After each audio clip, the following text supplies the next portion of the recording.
Hey guys, tonight we start with the extraordinary life of a woman known as the Geisha, who was completely misinterpreted by the majority of the Western world, and whose existence was a combination of endurance and performance. If you truly enjoy what I do here, please take a moment to like the video and subscribe before you settle in. Also, please let me know in the comments what time it is for you and where you are tuning in. Seeing people from all over the world join us is always fascinating.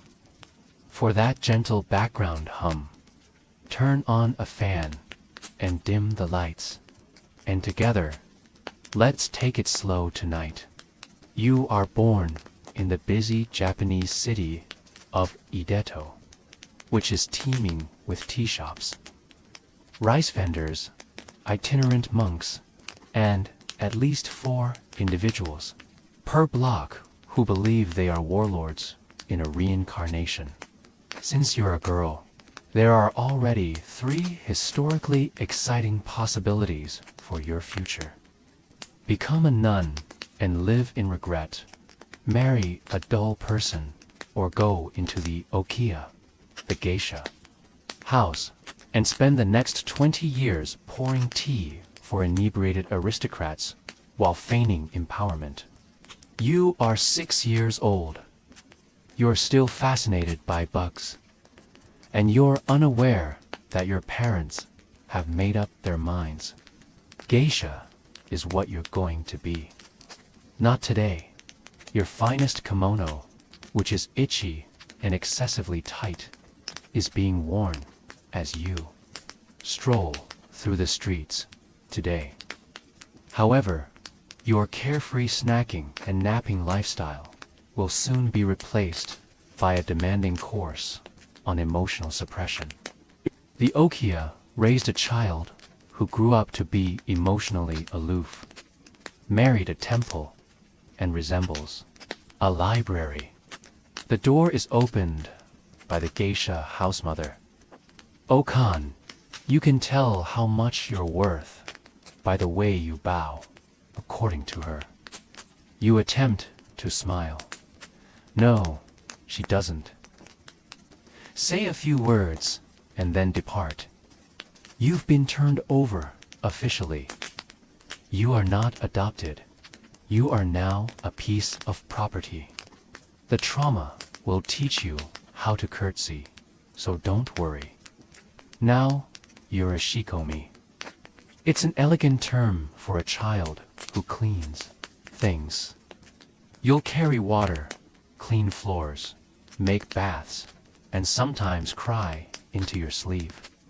Of course, in silence. You have to observe the geisha, keep quiet, and take in everything by osmosis. In addition to eating last and sleeping in the hallway, you also owe the house money for the rice you just spilled. The geisha themselves seem to float past you like otherworldly creatures. They've sculpted their hair. Their footsteps are quiet. Their gaze says, "Don't even think about breathing too loudly." You're just a walking sponge in wooden sandals, but you're watching, you're learning. And if your knees hold out, one day, you too might glide through a room without being told to fetch the towels. Your days start before sunrise and end when your back stops functioning. You sweep tatami floors, stoke charcoal fires, wash kimono fabric that costs more than your soul, and fetch things. Always fetching slippers, water, tea, more water, the good sandals, the other good sandals. By noon, you've walked more than most samurai march in a year, and heaven help you if you make noise. Shikomi must be silent, silent like a haunted house. Speak only when spoken to, And when spoken to, respond quickly, but not too quickly, or it's disrespectful. Also, don't look directly at the senior geisha unless they're looking at you, in which case you're now looking too much. Honestly, blinking is a political act at this point. You're taught nothing formally. There's no classroom. Your entire education is observation, humiliation, and repetition. You practice bowing until your spine files a complaint. You try not to cry during your 15th failed tea pour. But somehow, you start to understand how they hold the fan just so. How laughter is timed like a drum beat. How walking is a choreography of toes and timing. You realize being a geisha isn't just about beauty. It's about precision, control, and having the social reflexes of a diplomat in a landmine factory. And yet, you're still just a shikomi. You're invisible until you're useful. And then, you're still kind of invisible, but now with a rag in your hand. The older girls might be kind if you're lucky, or they might treat you like a walking cautionary tale. Either way, you keep your head down and your ears open, because here's the secret. Everyone started here. Even the most graceful, impossibly poised geisha in the house once scrubbed this exact floor while being yelled at for drying chopsticks the wrong way. So you endure quietly, and you wait for your chance to stop mopping and start mattering. Now that you've mastered the fine art of carrying tea and not existing, it's time to upgrade your skill set. No, not dancing or playing instruments. Don't get ahead of yourself. First, you must learn how to sit for hours without fidgeting or breathing too enthusiastically. Welcome to posture training, the ancient, highly respected Japanese tradition of turning your knees into pretzels and your spine into bamboo. You kneel in Caesar, the formal sitting position where your legs are folded neatly beneath you. Your back is straight, and your circulation quietly gives up. At first, your legs go numb after 3 minutes, then they start whispering threats. After 10, your whole lower body has legally declared mutiny, but you're not allowed to shift or stretch or scream because geisha are graceful. They do not see, they're not they do not wiggle. They endure pain like it's an aesthetic choice. You also begin bowing constantly. There are dozens of ways to bow, each with subtle variations. A greeting bow, a gratitude bow, a please don't punish me for existing bow. You learn to lower your head to precisely the right angle, hold it for precisely the right number of seconds, and rise with a smoothness normally reserved for rice paper unfolding in a breeze. Of course, you'll mess it up. Everyone does. You'll bow too fast, or too shallow, or horror of horrors. Touch the floor with the tips of your fingers at the wrong exact angle. Someone will scold you with the gentle intensity of a disappointed ghost. You also study how to sit during tea ceremonies. Your knees must remain folded even when your soul wants to escape your body. You must move like you are underwater. Slow, fluid, deliberate. If you sneeze, congratulations. You've just dishonored your ancestors. But somewhere between the cramping and the internal screaming, something happens. You start to hold your head higher. Your movements become quieter, more deliberate. You become less child, more shadow. This is where you begin to understand. Geisha training isn't about theatrics. It's about control over your voice, over your body, over how the world sees you. You're learning how to vanish beautifully. After years of floor scrubbing, knee torture, and developing the posture of a demure statue, you finally hear the words you've been longing for. You're ready to become a Mo. It's like being told you've been promoted from ghost to ornamental human being.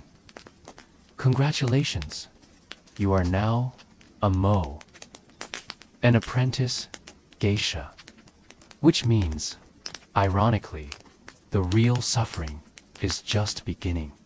First up, the hair. Your head will now be turned into a living sculpture. Professional hairstylists arrive with lacquer, wax, pins, and a worrying sense of calm. They twist your hair into the iconic Nihongami style, a towering, complex arrangement that takes hours to create and approximately one poorly timed sneeze to destroy. And you can't sleep lying down anymore. No. You must use a takamakura, a wooden neck pillow designed to keep your head elevated so your precious hair doesn't touch anything, especially common sense. Sleeping like this is a test of willpower and neck strength. You get used to it, sort of, eventually, maybe. Now comes the outfit. Your new kimono is an embroidered beast. It's gorgeous, heavy, and designed by someone who clearly hated shoulders. The sleeves are long enough to sweep a small garden. The obi sash is tied in an elaborate knot that sits halfway up your back and weighs about as much as a toddler. Getting dressed each day requires help, often from 2 or 3 other people who have memorized the ancient art of wrapping fabric around a human body until it's 75% kimono and 25% regret. Then there's the keizashi, your hair ornaments. These are beautiful, seasonal, and sharp enough to qualify as light weaponry. You wear them like a crown, but they also broadcast your rank and training stage. One wrong hairpin, and everyone in a room knows you've committed a fashion crime punishable by shame. As a Miko, your job is to watch, imitate, and occasionally serve tea while dressed like a sentient cherry blossom. You're not allowed to speak too freely, laugh too loudly, or, heaven forbid, ask questions. You are art, not commentary. But despite the discomfort, the aching scalp, and the inability to sneeze near flames, you feel something else. You're not invisible anymore. People notice you. And not just because your outfit is visible from orbit. There's no single aha moment where you wake up and think, yes, I am now a proper apprentice geisha. It's more like a slow ceremonial promotion wrapped in silk, incense, and low-grade stress. But the official day you debut as a Mo, that's different. That day comes with ceremony and pressure. Think of it as the Edo period version of a debutante. Ball, Except, instead of dancing and punch, there's kneeling, sweating. You've trained for years, bowed more than a religious statue, and memorized the complicated way to pour tea without looking like you're pouring tea. Now, finally, you get to show your face, painted white, of course, to Kyoto's elite. Are judging you, politely, intensely, quietly, with folding fans. You wear your most elaborate kimono yet, layers of vibrant silk that cost more than your birth family's home. It's so long, it drags behind you like a very expensive regret. Your obi is tied in the Derari style, a long trailing sash that screams, "Yes, I'm new here. Please admire my suffering." Your face is fully painted now. White rice powder from forehead to neck. Red and black accents on your eyes.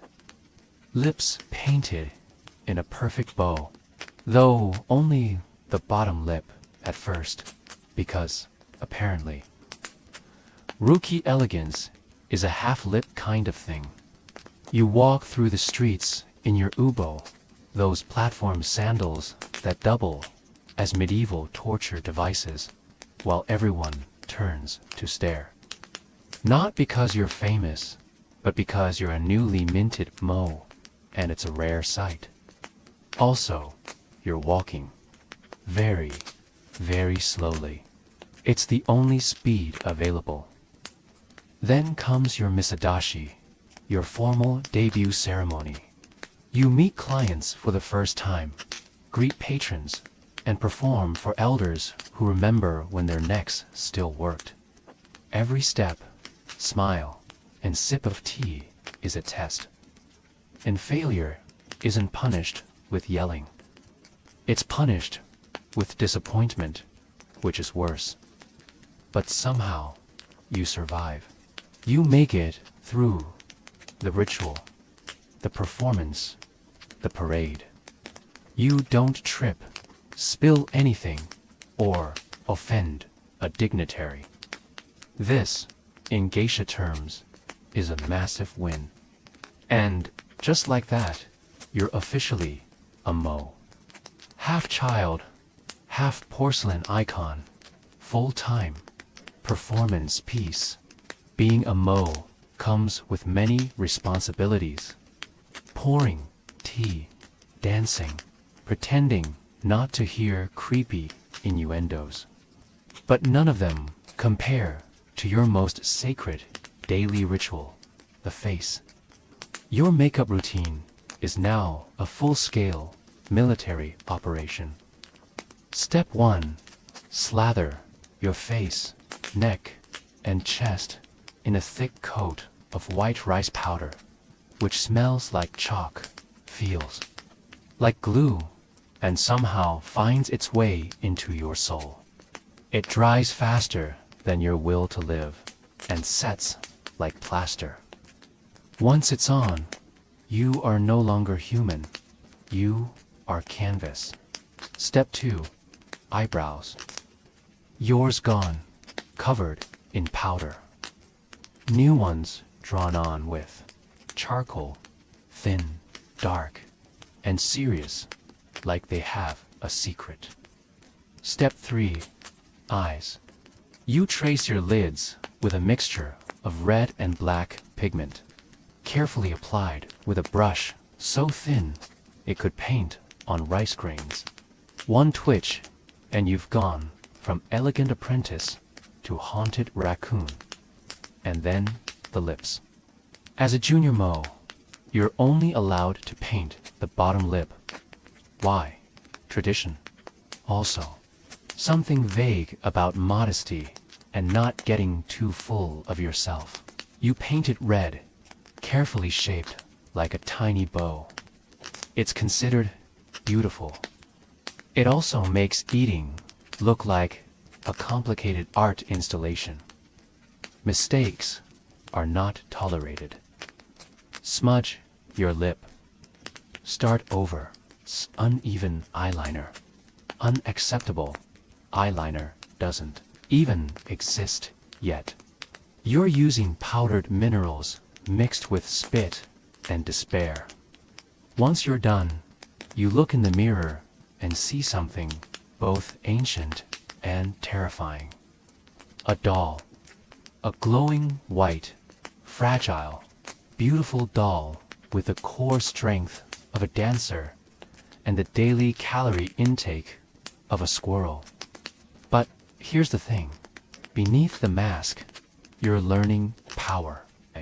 This look commands attention, says, I'm tradition wrapped in performance, and I will judge your clumsy chopstick technique.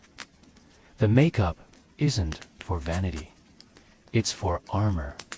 It separates you from ordinary women. It tells everyone that you're here to perform, not participate.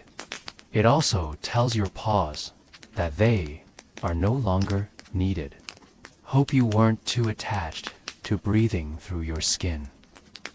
You don't wear this face for yourself. You wear it so others forget you're only 15 and start treating you like art. At first glance, you might think the geisha's greatest tools are her beauty, her kimono, or possibly the sharp metal hairpin she keeps purely for decorative purposes. But you'd be wrong. Her real weapons are twofold: the shamisen and the ancient Japanese art of making awkward men feel interesting. You learn the shamisen, a 3-stringed instrument that looks like a weaponized spatula and sounds like a melancholy banjo. Playing it requires grace, rhythm, and fingers that don't cramp like salted squid. You practice for hours daily, producing noises that begin as cat in distress and gradually evolve into respectable ambience. Your teachers are merciless. 1 missed note earns you a sigh. 2 missed notes earns you a raised eyebrow. 3 missed notes and you're sent back to tune the instrument until it sounds less like a kitchen accident. But music is only half the equation. The other half, conversation. You're not just learning how to talk. You're learning how to talk around things, how to flatter without lying, how to suggest without promising, how to keep a man engaged in dialogue without letting him realize that you're mentally organizing tomorrow's dance routine while nodding politely. You practice subtlety like it's a martial art. If a client mentions he's rich, you smile softly and change the topic to the moon. If he tries to flirt too boldly, you compliment his taste in sandals and offer more sake. You are the queen of graceful deflection. And oh, the poetry. You memorize hundreds of poems about flowers, rivers, and heartbreak while serving tea. You can paraphrase Bashu and yet be able to tell who has had too much, all the while maintaining a straight back and speaking at a level 1 above your inner scream. You understand by now that being a mo isn't about providing entertainment. It's about controlling your own, your customers, and the room's emotions. You can read emotions more quickly than syllables. You are aware of when to pause, when to laugh, and when to act as though you were not horrified by what you heard. This is your new life. Performance-based, half therapist, half musician. The frightening thing is that you're becoming rather proficient at it. Yes, exactly, the danner. The term has a sophisticated, slightly enigmatic, and sufficiently polite tone to conceal its true meaning. A rich male client who sustains your career with ties of duty so tight they may be used as a noose. The idea is introduced to you early on. They claim that a danna is a well-respected guy who values the arts. Pays for your instruction and assists with the high expenses of kimonos, hair, accessories, and everyday living. You're supposed to keep him company, give him a sense of importance, and preferably refrain from yelling into the night in exchange. It's not romantic. This isn't a book by Jane Austen. Wearing a silk robe. This is a commercial deal. You are not allowed to select your danner. The house makes the decision. Like a sommelier smelling up old insecurity. Your Okrian considers social ties, income, and reputation. However, you are instructed to pretend that the man in front of you, who is 40 years your older and breathes like a weary ox, is interesting, and to smile. To be clear, not all dannas anticipate certain favors. Some are true art lovers who just like having a smart, well-trained woman who can talk politics and poetry without weeping or interjecting. Others aren't. The pressure is tremendous. The limits are hazy, and they are not culturally explicit. You owe your home. Your future is due to you. You owe it to your knees, which are hurting from carrying an additional 10 pounds of cloth. Thus, you acquire the skill of emotional equilibrium. You maintain levity, friendliness, and respect. You become an expert at making men feel loved while maintaining the safety of your soul behind a smile. The shogunate would go bankrupt if emotional work were subject to taxes. Sometimes it succeeds. You might be sponsored for years by a danna who would protect you from financial disaster and give you just enough distance to make things tolerable. Sometimes, while shaking your head for the 15th time at a narrative about grain taxes, you acquire the lifetime skill of disassociating in real time. The system isn't about love in any case. Leverage is the key. Wearing 3 layers of bride and acting as though the room isn't on fire are the only ways to endure it. You must discover how to tip the scales back in your favor. You're handed a pair of shoes one day that resemble tiny wooden structures, and someone says, "Put these on." Their name is okobu, tall, solid wood platform sandals that have no business existing.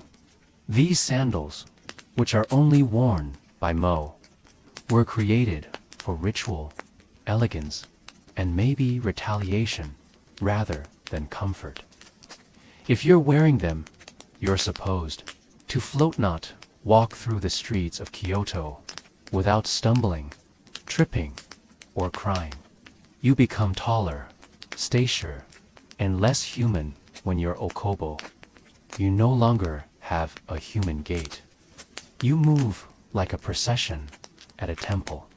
The idea is to move so gracefully that nobody realizes you're genuinely struggling for your life at every turn. They're not cushioned. Naturally, they don't. This is Japan's ideto. Your feet hurt. Your calves let out a cry. Your equilibrium turns, become a full-time occupation. If it's pouring, may God assist you.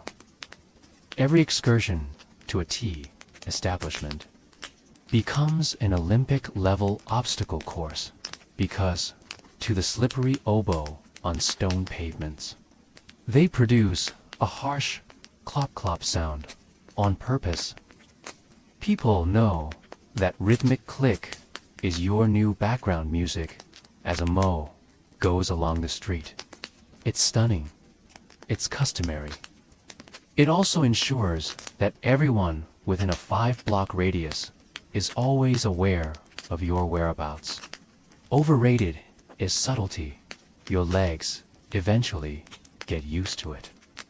In a way, your ankles start to generate muscles you were unaware existed. You get the ability to fall with grace.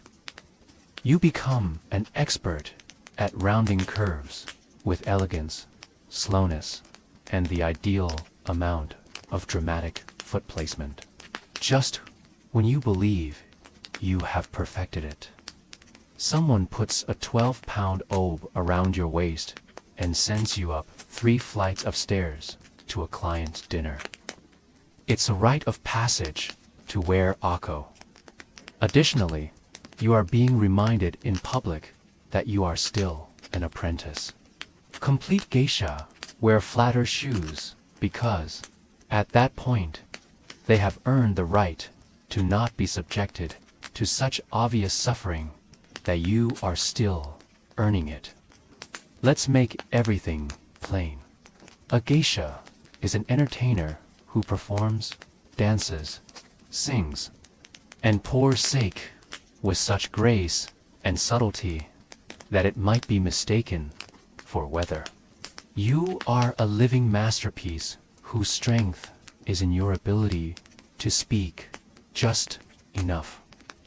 You give just enough away. You occupy the hallowed area between awe and disdain. An elite companion, skilled in the art of pleasure, is a courtesan, orin. Layers of performance are also part of their work, but there is one clear distinction. Usually, there's ends in a bedroom. Applause, a bow, and weary feet mark the conclusion of yours. This is made worse by the visual disorientation. Both are dressed in ornate kimonos. They both have elaborate haircuts. Here is your cheat sheet, though. She is a courtesan if the obi is tied in the front. Easy access. She's a geisha if it's knotted in the back. Exit slowly. You're welcome.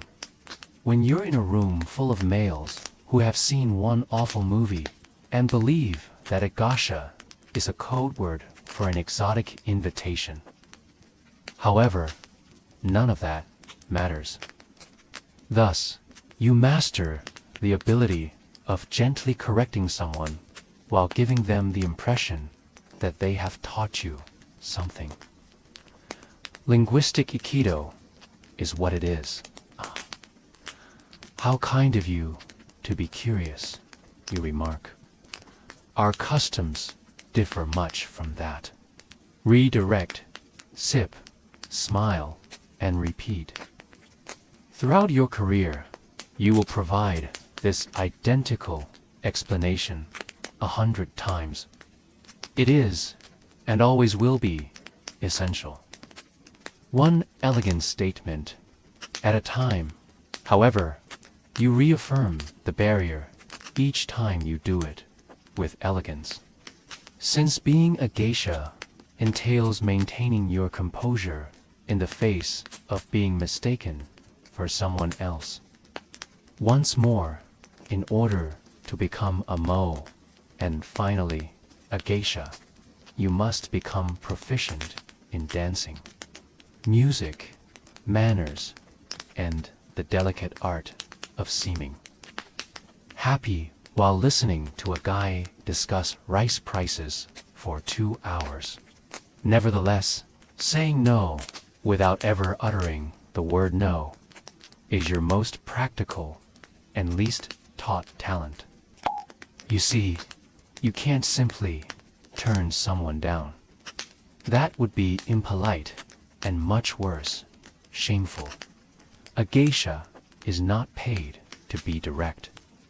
Subtlety, suggestion, and the capacity to change course, like a butterfly in getter sandals, are what make you valuable. Suppose a client becomes bold. Perhaps he gives you eye compliments too frequently, leans in too much, or says the age-old, "Perhaps we could meet somewhere more private." Don't smack him. You don't yell, "Amateur hour, is that?" You tilt your head, grin, and remark something along the lines of, "Ah, you must be very popular with women."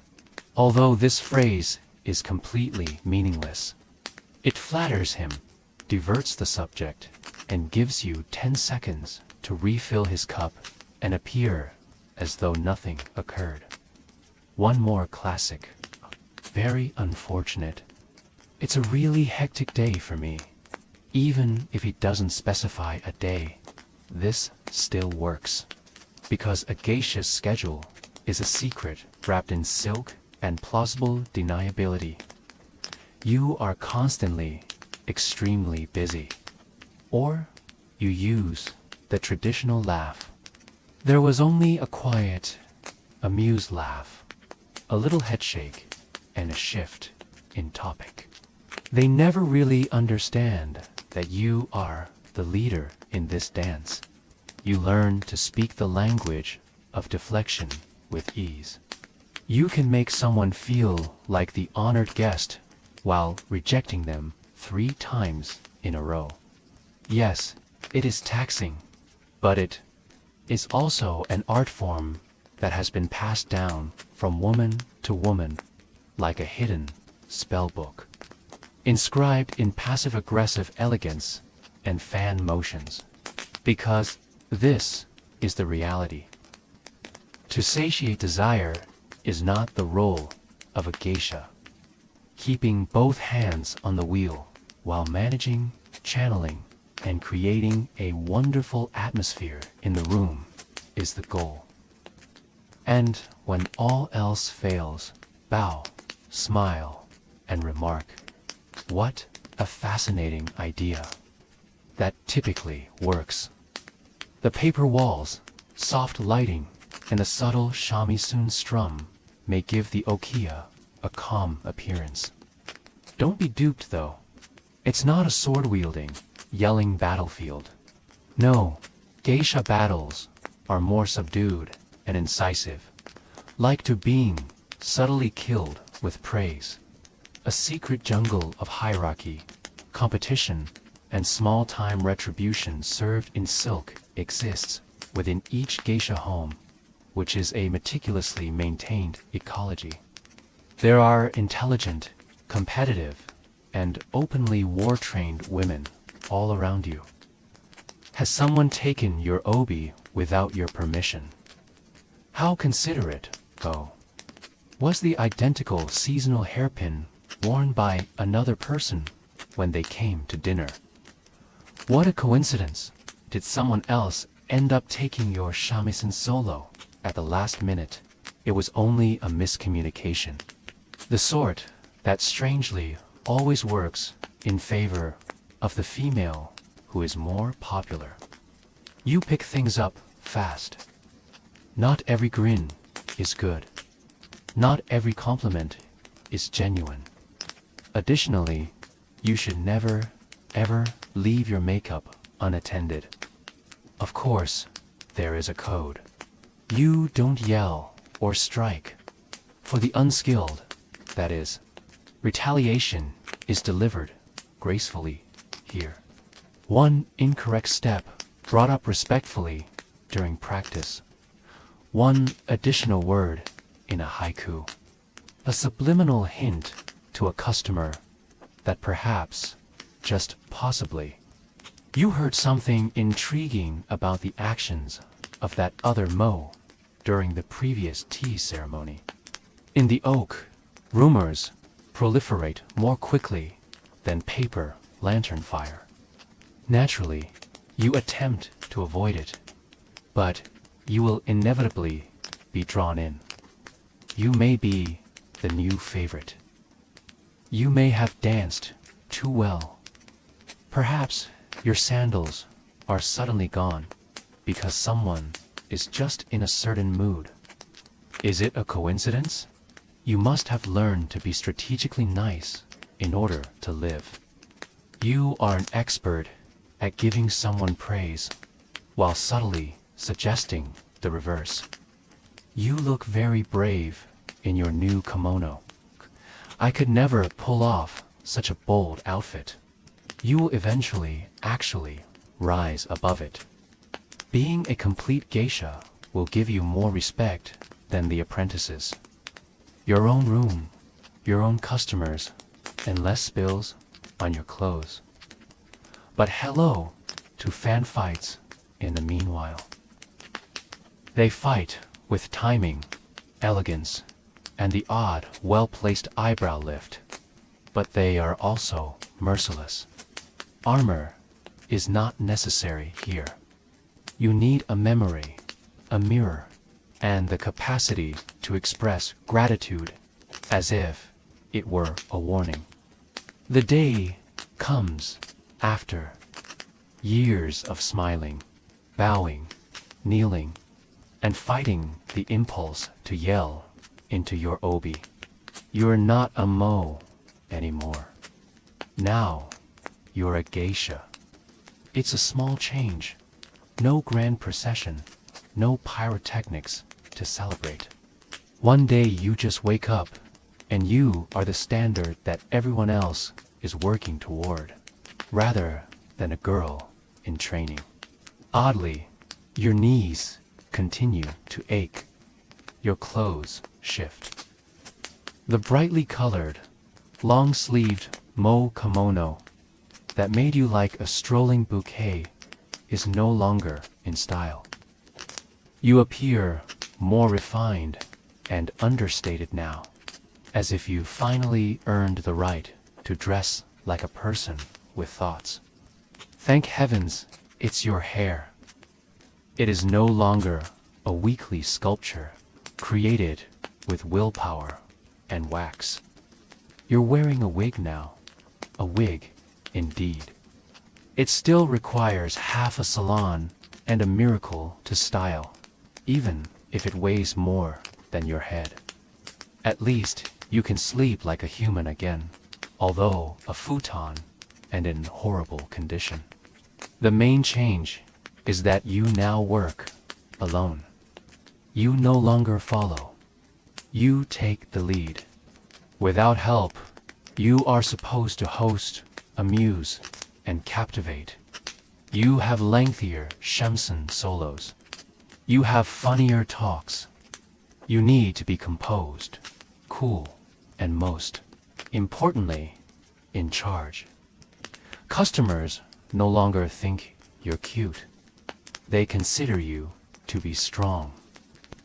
Not in a castle-burning, sword-wielding manner, but more in the sense that a single raised eyebrow has the power to ruin a whole discussion. You are an expert at being subtle. You've turned grace into a weapon. When you talk, people pay attention. Or, more accurately, when you decide to talk, as geisha are skilled in the real art of power. Use silence sparingly. Additionally, this increased rank entails additional responsibilities. The younger Mo needs your guidance. You have to be happy with customers you've previously made happy 1,000 times. You have to bear the burden of expectations, legacy, and thousands of years of cultural performance. But in the back of your mind, something has changed. You aren't acting anymore. Not only a kimono-wearing woman, but a living representation of sophistication, mystique, and skillfully timed emotional toil. You're not in training anymore. The tradition is you. You've made it through. Through generations of custom, you have danced, poured tea, smiled, and managed to avoid tripping in okobu long enough to reach the untold part of every geisha tale. Now what? Because nobody tells you this secret. Geishas never truly retire. Not in the conventional sense. A gold fan and a thank you card are not given out at a ceremony. There is no pension for you. Some geisha go on to become teachers with a single glance. You are the one who adjusts someone's bow angle. For the 100th time, you show off the shamisen. You are perfectly aware that the person in front of you is considering lunch. You are now the living example of how grace endures and surpasses fashion. Some people become housewives. The okazan. She, indeed. The woman who previously dismissed your bow as if it were illegal. You're standing at the sliding door now, looking at the new shikomi with the look of someone who's unsure if the rice pot is on fire. The home is under your control. The rules are up to you. And until they figure out how to move without making a scurrying noise, you select who gets up and who cleans the entrance once more. Some geisha strategically and covertly marry, maybe even to a former danner who is still alive and has the grace to not inquire about the costs of the union. One type of performance is exchanged for another. The skill of smiling through domesticity. However, many geisha just keep going more slowly and quietly while maintaining their wits. You throw more private parties. You start to focus more on presence and less on performance. Less is spoken, but more is implied. A room's mood may be changed by your nod. Your absence is apparent. No last curtain call. No spectacular departure. You just move like a poetry with your ankles as you move into the shadows while still wearing the silk. Additionally, your name endures even if you make fewer public appearances. Transmitted by younger geisha who continue to use the motions you mastered so long ago. Your knees have taken on the form of tatami mats for good by now. Instinctively, your back straightens. Your voice, which is usually melodious, is powerful. It seldom needs to be loud, not because it is. You are more than a geisha now. You are a manifestation of your memory. Your name is not inscribed in stone or found in textbooks. You won't be in style. There isn't a popular video of you reading wacko poetry between chords and shames or pouring tea with surgical grace. However, volume isn't necessary for your legacy, as she perfects a half grin that conceals fatigue and exudes charm. The next female tries to avoid smudging her lip paint while squatting for too long on sore legs. It is seen in the fan's quiet, accurate, and sharp opening, an action that predates most empires.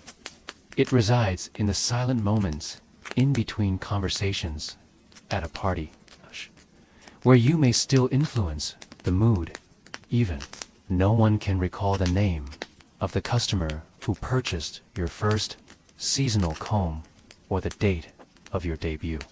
It was never your duty to be noisy. It was to fascinate, not entice, to suggest, not announce, to be remembered in ways that most people would not be able to articulate. Can transform a glance into a statement and a supper into a ceremony. And you made it through it all. You made it through training, the pressure of tradition, and the shoes that almost killed you. You made it through presumptions, rivalry, clientele who interpreted your performance as approval, and stories that seemed to spread as quickly as they were created. Above all, though, you managed to live gracefully in a world that required stillness and perfection. Self-possession was made possible by you. Without ever raising your voice, you created out a life that was both resistance and performance. And when the narrative of Kyoto is told, perhaps no one will mention your name aloud. Just so, someone will take a drink of tea. There won't be any rustling while someone walks in a kimono. Someone will say just enough without adding a word, and grin with an inscrutable expression. And you'll still be there at that instant as a legacy, not a ghost. Forget moonlit serenades and candlelit feasts. Marriage in ancient Suma, the cradle of civilization, was more about preserving records than it was about passion. Love was a choice. Contracts weren't. The earliest known people to formally establish marriage with written contracts were the Sumerians, who lived more than 4,000 years ago in what is now southern Iraq. And by written, we mean with a stylus pressed into wet clay. These were hardly proclamations of unwavering love. They were legally bound business dealings. Each party's contributions to the union were frequently outlined in detail on the uniform tablet. No, one of the assets that was never mentioned was unconditional love. The bride arrived with land, servants, textiles, animals, or a dowry. A bride price, which was more of a deposit than a token of goodwill, may be contributed by the groom's family. The tablet clearly stated what was forfeited, repaid, or repossessed in the event of a broken marriage. Were a part of Sumerian marriages, they could examine your romantic life. The Sumerians, however, weren't content with chilly deals. One of the most important aspects of preserving social order was marriage. Women were supposed to be obedient and productive. It was expected of men to protect and provide for their families, or at the very least, to avoid embarrassing them during public ceremonies. The punishment for infidelity, particularly by the woman, might be severe and include drowning death. Divorce is permitted, but only if you can provide proof of justification. It wasn't enough that we grew apart. Even weddings were low-key events. No white veils or Instagram-worthy decor. The pair would live together and engage in rituals, maybe calling upon deities like as Enlil or Inanna. However, the actual marriage started when the union was accepted by the society and the contract was submitted like an old-fashioned tax return. For the Sumerians, marriage was more of a civic obligation than a personal path. In the system of inheritance, farming, and divine order, your union was a cog. Your spouse, a social strategy partner, a comrade in a world where poetry by candlelight was subordinated to surviving floods and feeding goats. Marriage was not only accepted by society in ancient Egypt. In the sky, it was reflected. Even the gods were married. Nut and GB, Osiris and Isis. Chaos had a soulmate, too.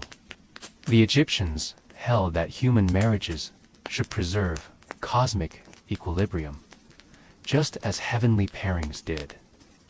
For a couple attempting to prevent the family cats from consuming the sacred grain, that is a great deal of strain. The ideal social condition was thought to be marriage. It was customary for men to get married young, preferably before they could cause too much trouble while still single. Although love may not have been the primary emphasis, company and tenderness were cherished, and women married in their early teens. Unexpectedly sensitive was Egyptian love poetry. Not quite Tinder profiles, but poems like My Heart Flutters Hastily When I Think of You, and She Has Stolen My Heart with Her Hair are worth mentioning. Particularly among the upper classes, legal documents were frequently involved. The Egyptians utilized contracts with explicit clauses on property, dowries, and terms of divorce, much like the Sumerians did. However, Egyptian women have significant legal rights in contrast to Sumer. They were able to sue their husbands for maltreatment, possess property, and file for divorce.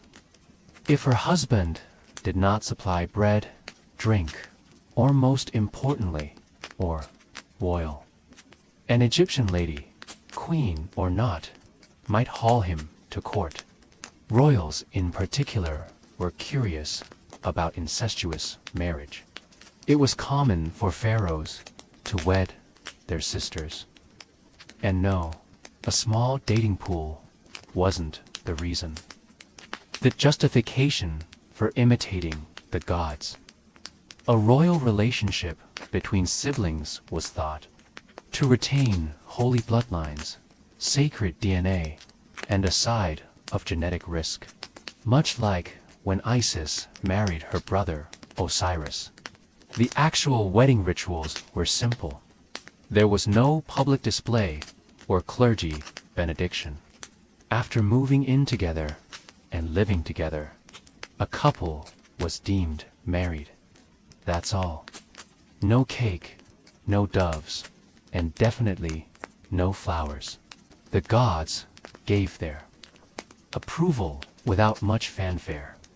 The main objective of marriage was to have children, heirs, not love, not collaboration, nor personal pleasure. The more, the better. You could marry a second lady or acquire a concubine if your wife is unable to conceive. Love is not required. Family is vital. Marriage was a family affair in the majority of ancient societies. It was a military action at Sparta. Spartan marriage was a survival strategy cloaked in six-pack abs and state propaganda. If Sumerian marriage was a commercial transaction, an Egyptian marriage was a heavenly imitation. This is how it went. At the age of 7, Spartan boys were separated from their families and sent to the harsh Aoj training program, which was designed to create exceptional fighters who could eat raw roots without flinching and murder with a spoon. In contrast, girls received training in caustic one-liners, wrestling, and javelin throwing. Strong for the sake of strong was not the concept. The goal was to have healthy children. A youngster that was weak was a liability. A future Spartan was a sturdy youngster.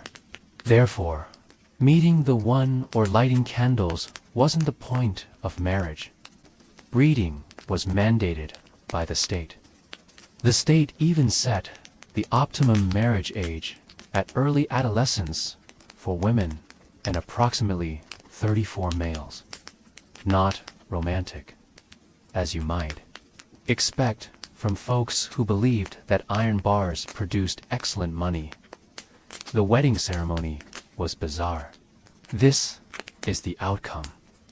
The bride wore sandals and a man's robe, and her head was shaved. Then she found herself in a pitch-black room by herself. The groom would enter covertly at night, complete the marriage, and then return to his all-male barracks before dawn. Indeed, Spartan males did not reside with their women even after they were married. Like ancient Tinder with a curfew, the relationship was based on confidentiality and brief encounters. Why the dagger and cloak? Men may become soft from too much familiarity, and Sparta was no place for tenderness. Though contemporary therapists may have doubts, the rationale was that the unknown kept the flame alive. Spartan women were more powerful than most of their ancient predecessors, despite the strange customs. They could manage estates, possess land, and publicly taunt males without facing execution. Wit was popular, but love poetry weren't.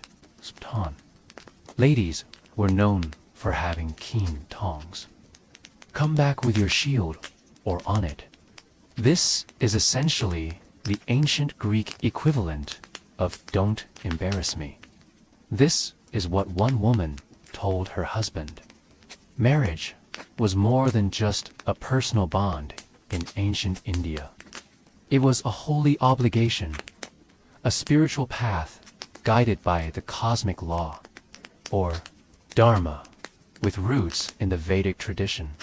Marriage was seen as one of the samskara, or essential rites of passage, required to fulfill one's obligations to one's family, ancestors, and society. Marriage was not a casual affair. It was a relationship between two families, two lineages, and even two entire towns, rather than just a contract between two people. By guaranteeing stability, by caste alignment, ceremonial appropriateness, and reciprocal responsibility, it was intended to preserve Varna Dharma, the social and moral order. Horoscopes were used to match partners, and arranged weddings were common. To assess compatibility, astrologers looked at how the planets and stars lined up. It was believed that earthly peace would result from cosmic harmony. It was thought that a successful match would benefit the entire household, not just the couple. Agi, the sacred fire, served as the focal point of the intricate symbolic ritual that comprised the wedding ceremony. At each phase of their 7 steps a party around the fire, the couple would make a pledge to support one another, become stronger, share riches, be virtuous, have strong children, enjoy life's seasons together, and be forever friends. The two were seen as spiritually connected after doing these actions.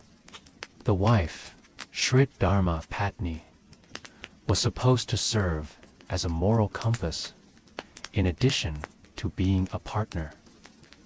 She oversaw the home, carried out religious responsibilities and had a key role in maintaining the ritual purity of the family. Despite being domestic, her function was seen as spiritually essential. By his own actions, the spouse was supposed to defend, provide for, and preserve Dharma. Although monogamy was seen as ideal, polygamy was prevalent, particularly among the affluent. Despite regional and temporal variations, widows were expected to live austere lives. The contentious practice of sati, in which a widow self-empowered on her husband's behalf, was uncommon in antiquity and developed considerably later, mainly outside of Vedic principles. Marriage was not a private matter in ancient China. It was a highly organized organization with roots in family hierarchy, ancestral worship, and Confucian ideals. It took more than just falling in love or starting a family to be married. Under the constant, vigilant gaze of the living and the dead, it was to respect the past and safeguard the future. The continuation of the family line was the main goal of marriage. Filial piety. A guy ran the danger of upsetting the family's spiritual obligations, in addition to disappointing his parents if he didn't. It was necessary to revere and feed the ancestors. A home without children was a source of shame and cosmic imbalance, a broken link in the family tree. The young couple never made choices about marriage. Families hired matchmakers who checked histories, read astrological charts, and negotiated conditions. It was deemed dangerous to be married if the stars were not aligned properly. Was based on worldly responsibility and divine timing rather than chemistry. This ceremonial intricacy was mirrored in the 6 rites of traditional Chinese marriage. A proposal came first, followed by name-sharing, divination, betrothal, presents, date setting, and the ceremony itself. The procedure, which might take months or even years, required rituals, symbols, and exact communication between families at each stage. The bride arrived at the groom's home in a decorated sedan chair on the wedding day, wearing red, the color of happiness and good fortune. She was ceremonially passive, cloaked, and mute. The pair bowed 3 times as they arrived. To the parents, to heaven and earth, and ultimately to one another. The order of allegiance was represented by these bows. Prioritize the cosmos, family, and finally, oneself. After being married, the wife moved into her husband's home and was expected to treat his parents as if they were her own. Her responsibilities were to manage household matters, have boys, and serve in silence. Their status stayed inside a well-defined, patriarchal framework, even if some women earned respect as they grew older or became mothers.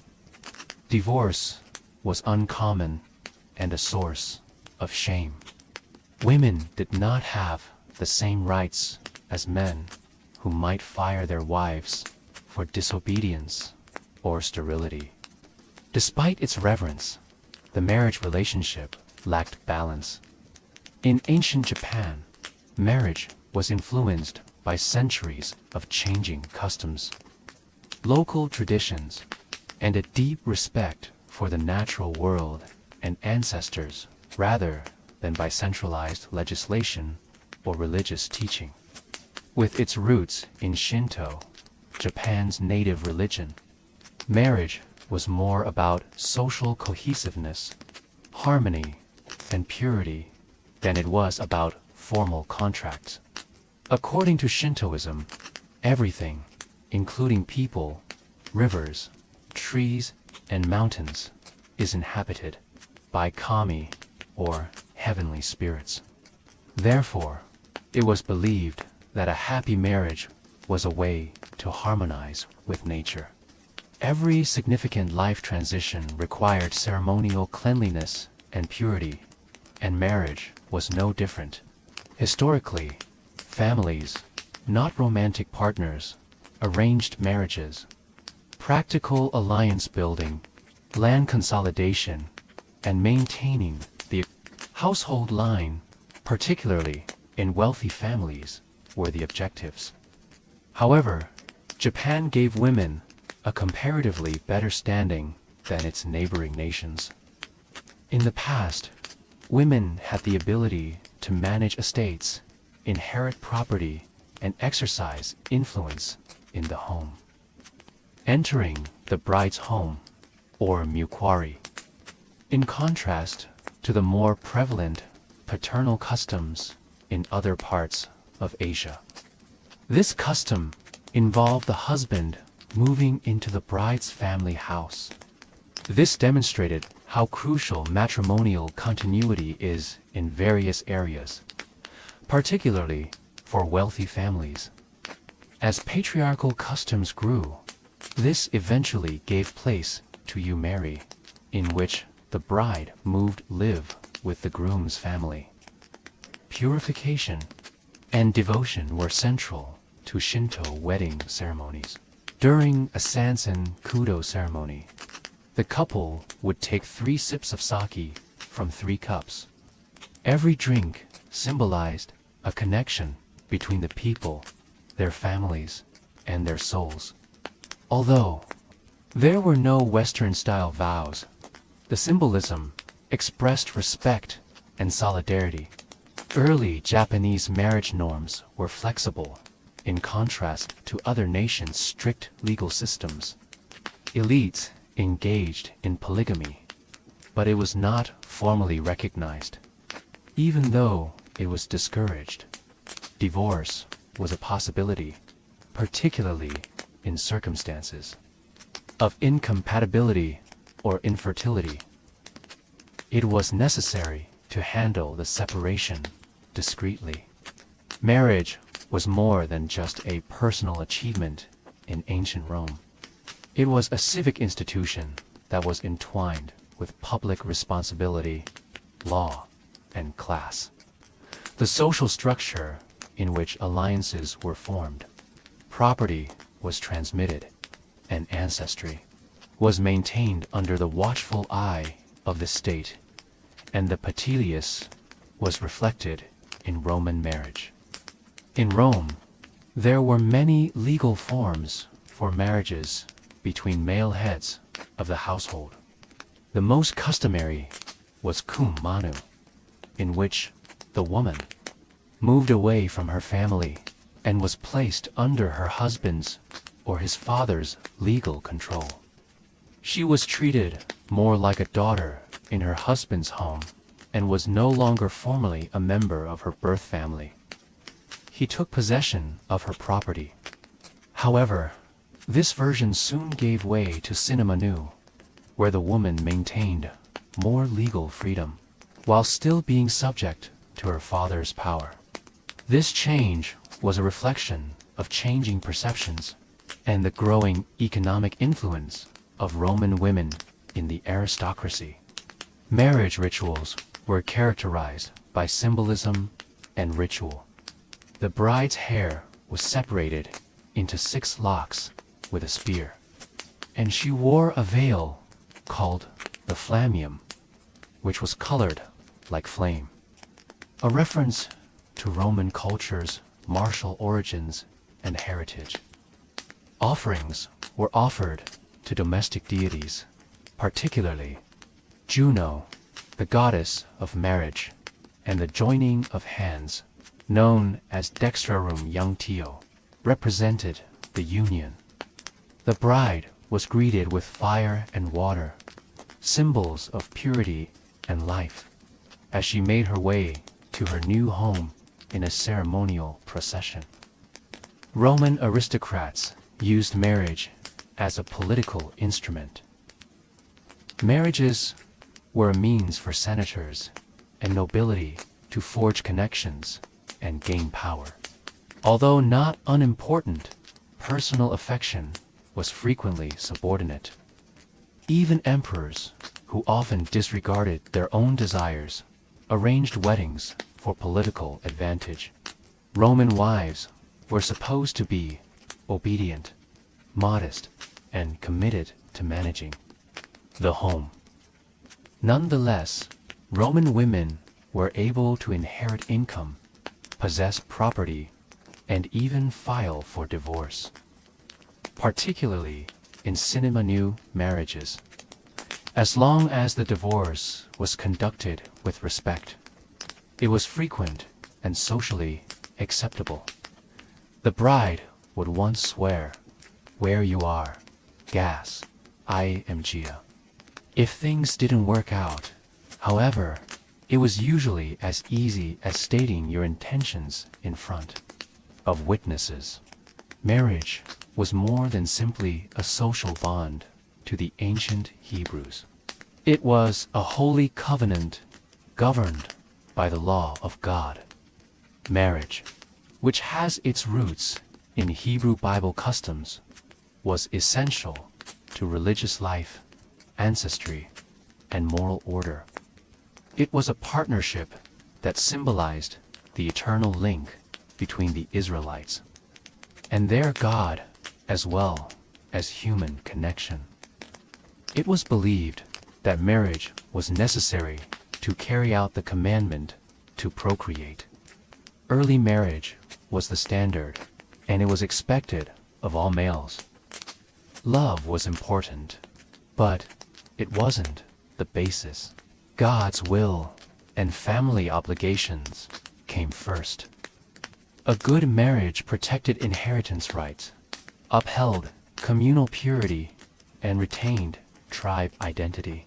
Traditionally, families negotiated arranged marriages based on property, reputation, and familial ties.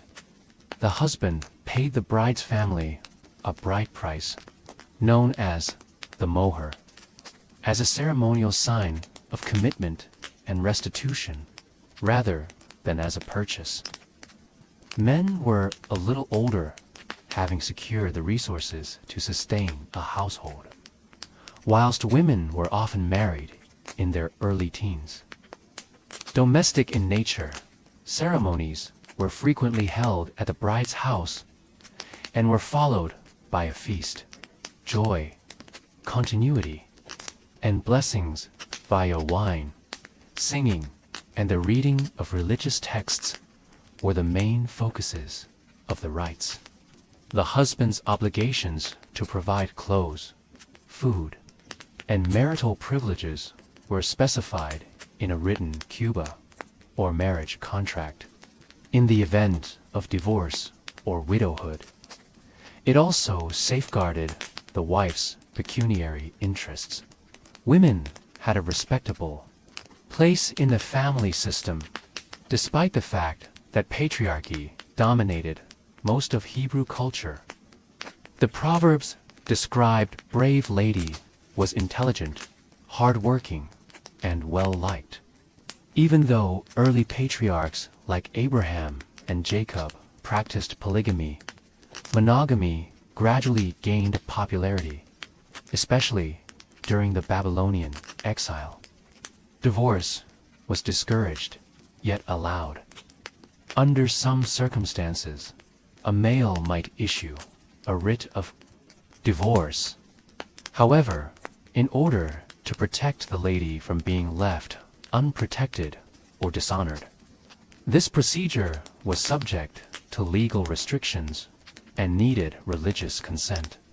Marriage was a highly symbolic and communal rite among the ancient Celts, interwoven with ancestral law, tribe loyalty, and the cycles of the natural world.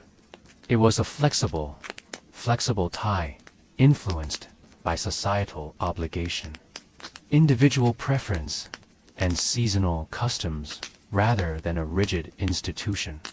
Celtic marriage practices differed greatly among tribes and geographical areas, ranging from Ireland to Gaul to the Scottish Highlands. In contrast to the strict legal regulations of Rome or the cosmic duties of India. However, a few recurring themes persisted: honor, fertility, and companionship. The Celts believed that marriage was a holy promise that was frequently taken in front of druids, tribe elders, and the ever-present sky and land gods. The position and level of money might determine whether a marriage is monogamous or polygamous. It was not unusual for a man to have several wives, each with her own position in the family, among lords and chieftains. But this was controlled by mutual consent and well-defined expectations. Women were not submissive individuals. Celtic women frequently possessed legal rights, such as the capacity to own property, have a divorce, and even propose marriage. The trial marriage was a notable aspect of Celtic union. Couples might live together for a year and a half before determining whether to commit to a long-term commitment. Either spouse may leave without shame if they weren't happy. Far ahead of its time, this tradition prioritized compatibility and agreement over longevity in and of itself.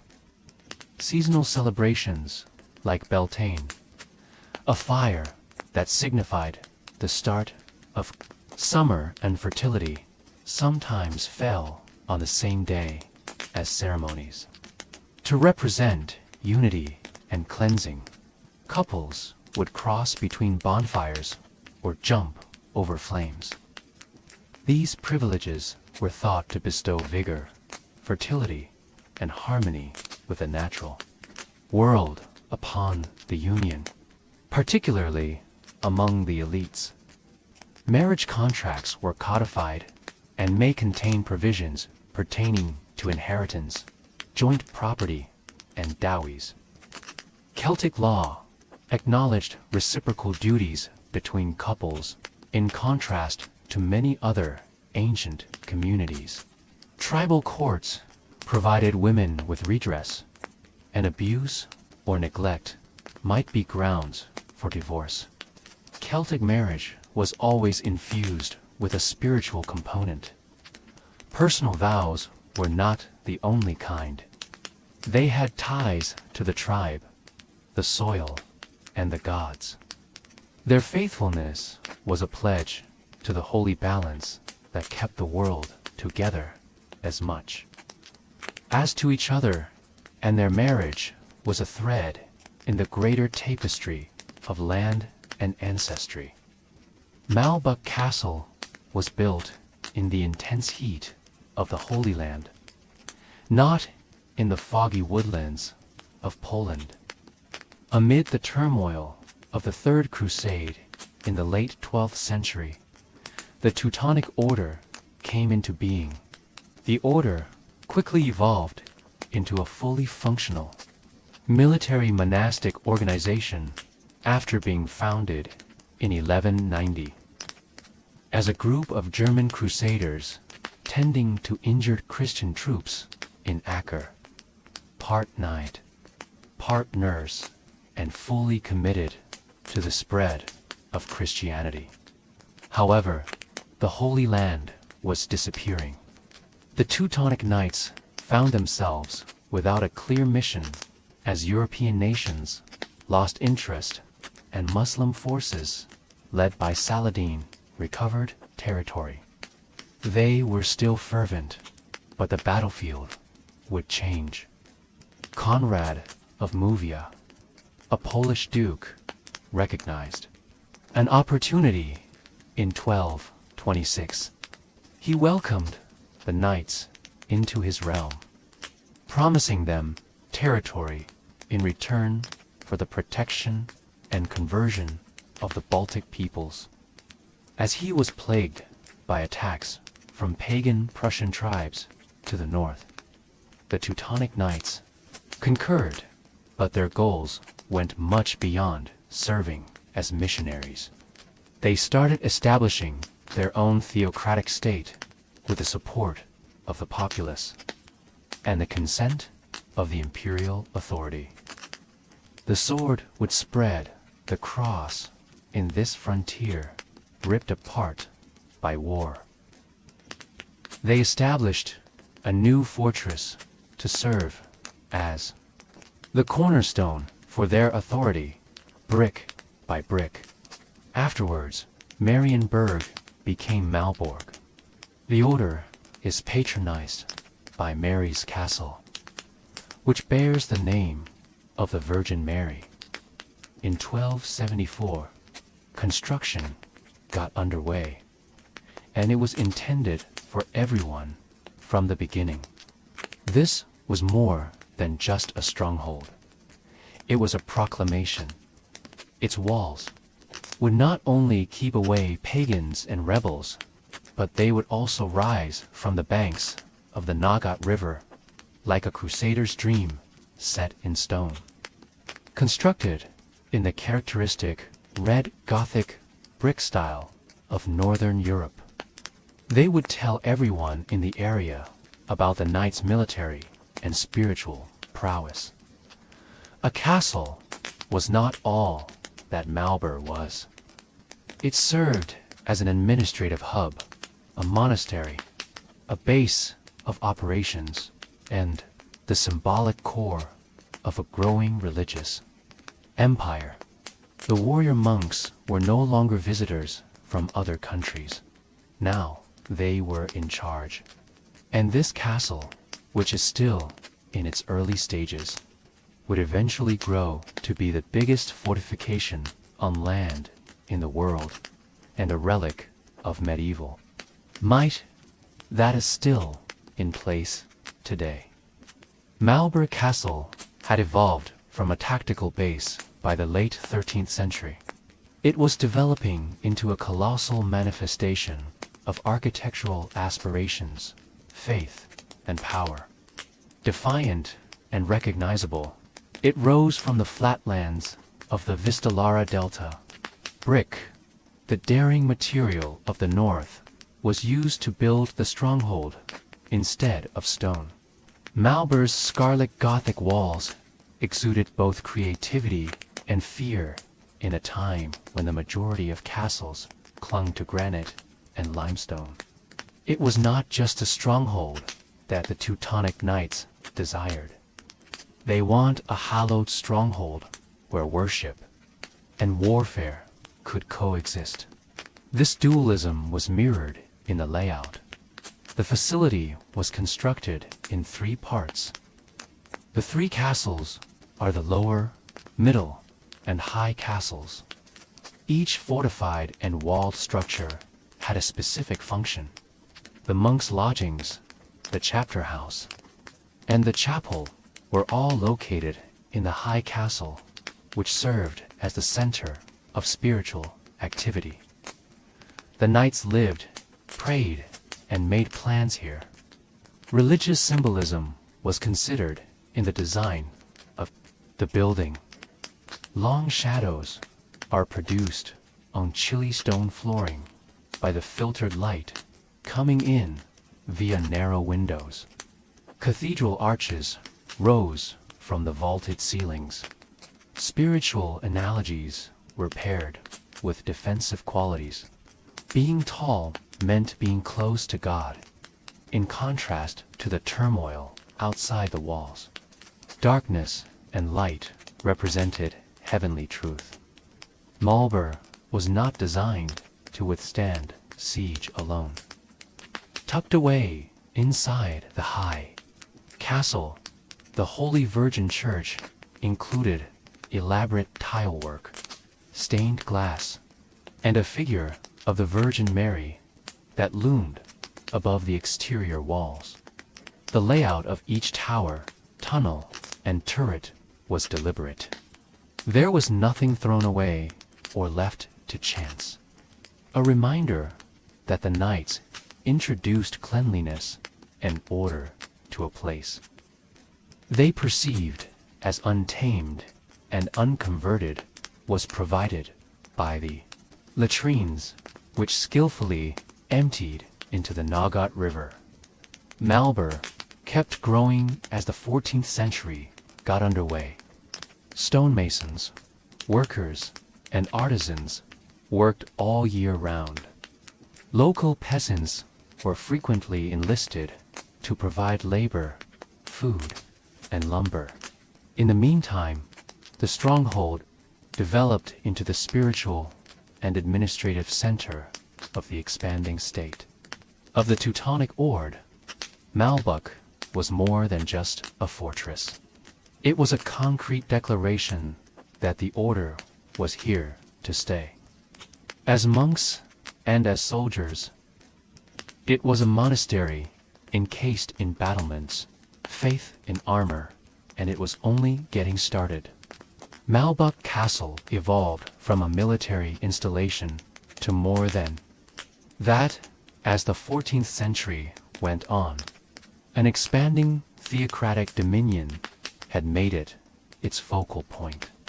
The Teutonic Knights turned what had begun as a campaign of conversion into a full-scale colonization of territory, people, and resources as they extended their dominion throughout the Baltic from this strong brick stronghold. The order functioned as a hybrid of a company and a kingdom, with the help of a rigid monastic hierarchy. Its Grand Master, who was effectively both pope and monarch inside the kingdom, governed from Malber. He was surrounded by lay brothers, knights, and priests, who managed enormous estates, trade networks, and tax structures while being obligated to chastity, poverty, and obedience.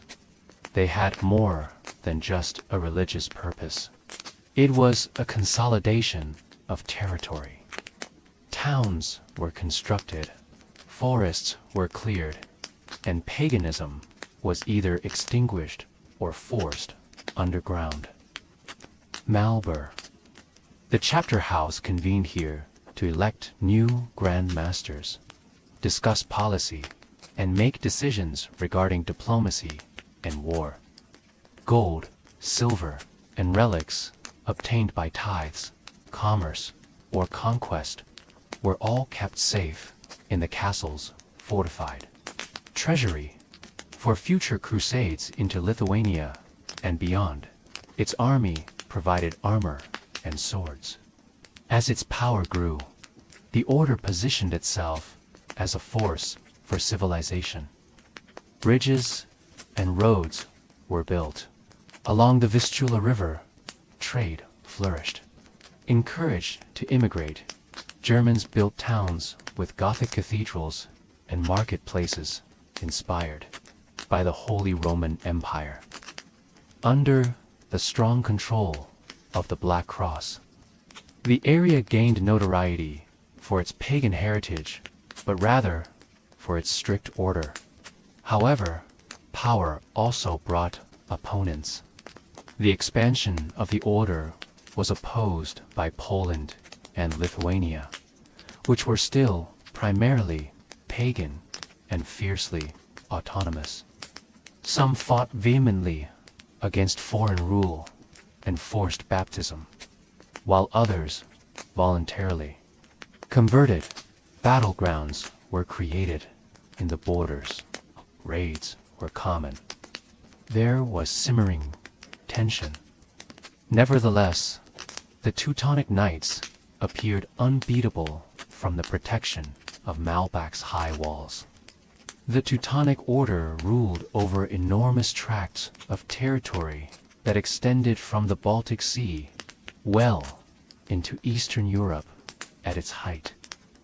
A monument to faith, power, and imperial ambition, Marlborough stood at the very heart, transformed from a castle to the capital of a religious state. However, ambition is rarely uncontested.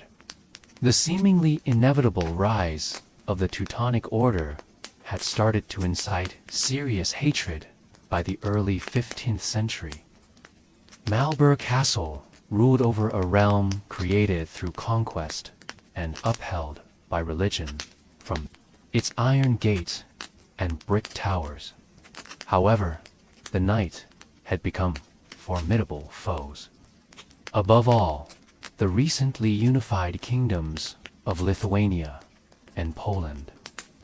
There was a seismic shift in 1386. Jogaila, the Grand Duke of Lithuania, became King Władysław Tokugawa of Poland after converting to Christianity and marrying the Polish queen. This union eliminated the order's primary rationale for its mission. When Lithuania, the last pagan bastion in Europe, converted to Christianity, the Teutonic Knights' ideological foundation started to crumble. However, religion wasn't the only factor. It has to do with territory, power, and retaliation. The incursions of the order had long been fought by Lithuania. There were territorial disputes in Poland. With marriage, faith, and politics now united, the two kingdoms were strong enough to take on the knights head-on. The border raids were a result of tensions. The raids turned into war. The confrontation was unavoidable. It arrived in 1410, one of the biggest and bloodiest conflicts in medieval Europe was the Battle of Grunwald, also called the Battle of Kronwald, also called the Battle of Kronwald. Mediocrat with few. The beauty that nature does and do. It arrive in wall. It arrive in wall S M. In use we're Sid. EF BU War in Eek Dini the Eddie in you wet to the Dindos and they that no so I have an place the what did free ice Tannenberg, in which the combined Polish and Lithuanian armies faced off against the Teutonic Knights. The heavily armored and self-assured knights were outwitted. They crushed their army. On the field, Ulrich von Ingen, their Grand Master, was slain. The lands of the order were rocked by the defeat. However, the Polish-Lithuanian alliance continued after winning. In an attempt to strike Malbuck, they marched straight toward him. Malbuck readied himself as the enemy force drew closer. Its defenders were resolute, its supplies extensive, and its fortifications towering. The new Grand Master, the astute strategist Hinrich von Plauen, assumed leadership. Archers took their positions. Walls were strengthened, and siege engines were constructed. The Allied soldiers attempted to break Marlborough's walls for 2 months, but the fortress held. Battlements poured arrows. Murder holes gushed boiling oil. The invaders suffered from disease and a lack of supplies. The besiegers eventually left. The order survived, albeit battered. Grunwald, however, signaled the change. There was no longer any aura of invincibility. Malber's walls had survived the siege, but the empire they protected was starting to fall apart. The Teutonic Order was never the same. Even if Malber Castle had survived the attack in 1410, the illusion of supremacy had been destroyed by their crushing defeat at the Battle of Grunwald. Their theocratic empires, once rising tide, started to fall. Although their stronghold was impenetrable, and their lands were still enormous, their hold on power was gradually eroding before abruptly ending. Internal discontent, war, reparations, and debt all put strain on the order. They levied high taxes on their subjects, particularly on the expanding class of German-speaking merchants and town residents, in order to pay for their defense and replenish their armies. However, loyalty had its boundaries. Economic hardship and the knights' increasingly authoritarian actions stoked discontent throughout Prussia. The situation exploded in 1454, exasperated by the control of the order. A strong confederation of Prussian cities and nobles petitioned King Casimir IV of Poland to include their territories in the Polish crown. The 13 Years' War, a bloody, grueling struggle that would determine Malbuk's and the Teutonic state's fate, began when the king gave his consent. Initially, the order was upheld. The tide had swung against them, but Malbuk was still their treasure and stronghold. Supported by the dissident Prussian League, the Polish army advanced well into Teutonic territory. The knights committed a deadly error by failing to pay their mercenaries. When the Teutonic orders went bankrupt in 1457, they employed mostly Bohemian mercenaries to work at Malber. They then surrendered the fortress to the Polish king for money, not swords or siege towers. Poland entered Malbuk as purchasers rather than conquerors. There had been no conflict in the transfer of the greatest fortification in Christendom. The Knights of Teutonic withdrew to Königsberg. Their state was shattered and degraded, but not completely destroyed. Once the headquarters of a militant organization, Malbork was now the Polish monarchy's royal residence. It would now serve rulers, rather than crusaders. The imperial aspirations of the order came to an end with the fall of Malber. Their stronghold had withstood sieges, swordplay, and catapults.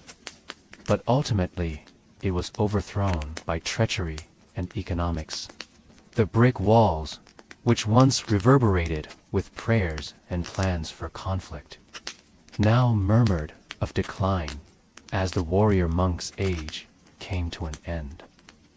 Malber Castle entered a new era in 1457 with the fall of the Teutonic Knights. It is now a diamond in the Polish monarchy's crown rather than the territory of Crusader monks. King Casimir IV Jagiellon, who paid for the stronghold instead of capturing it, saw Malber as a powerful symbol of Polish victory over Teutonic decline, in addition to being a military advantage. Malber, which was prized for its size, advantageous position, and magnificence, became one of the Polish monarch's royal homes. Its architecture was remarkably well suited to courtly life. Despite the fact that it had been constructed for defense and monastic discipline, tapestries and flags softened the knight's once stiffened halls. Chapter meetings and war councils gave way to diplomatic encounters and lavish banquets. The castle was incorporated within the semi-autonomous but Polish, crown-aligned Royal Prussian lands. As a result, Malberg was situated in the center of a thriving, multicultural area. As a result, the castle's administrative duties changed.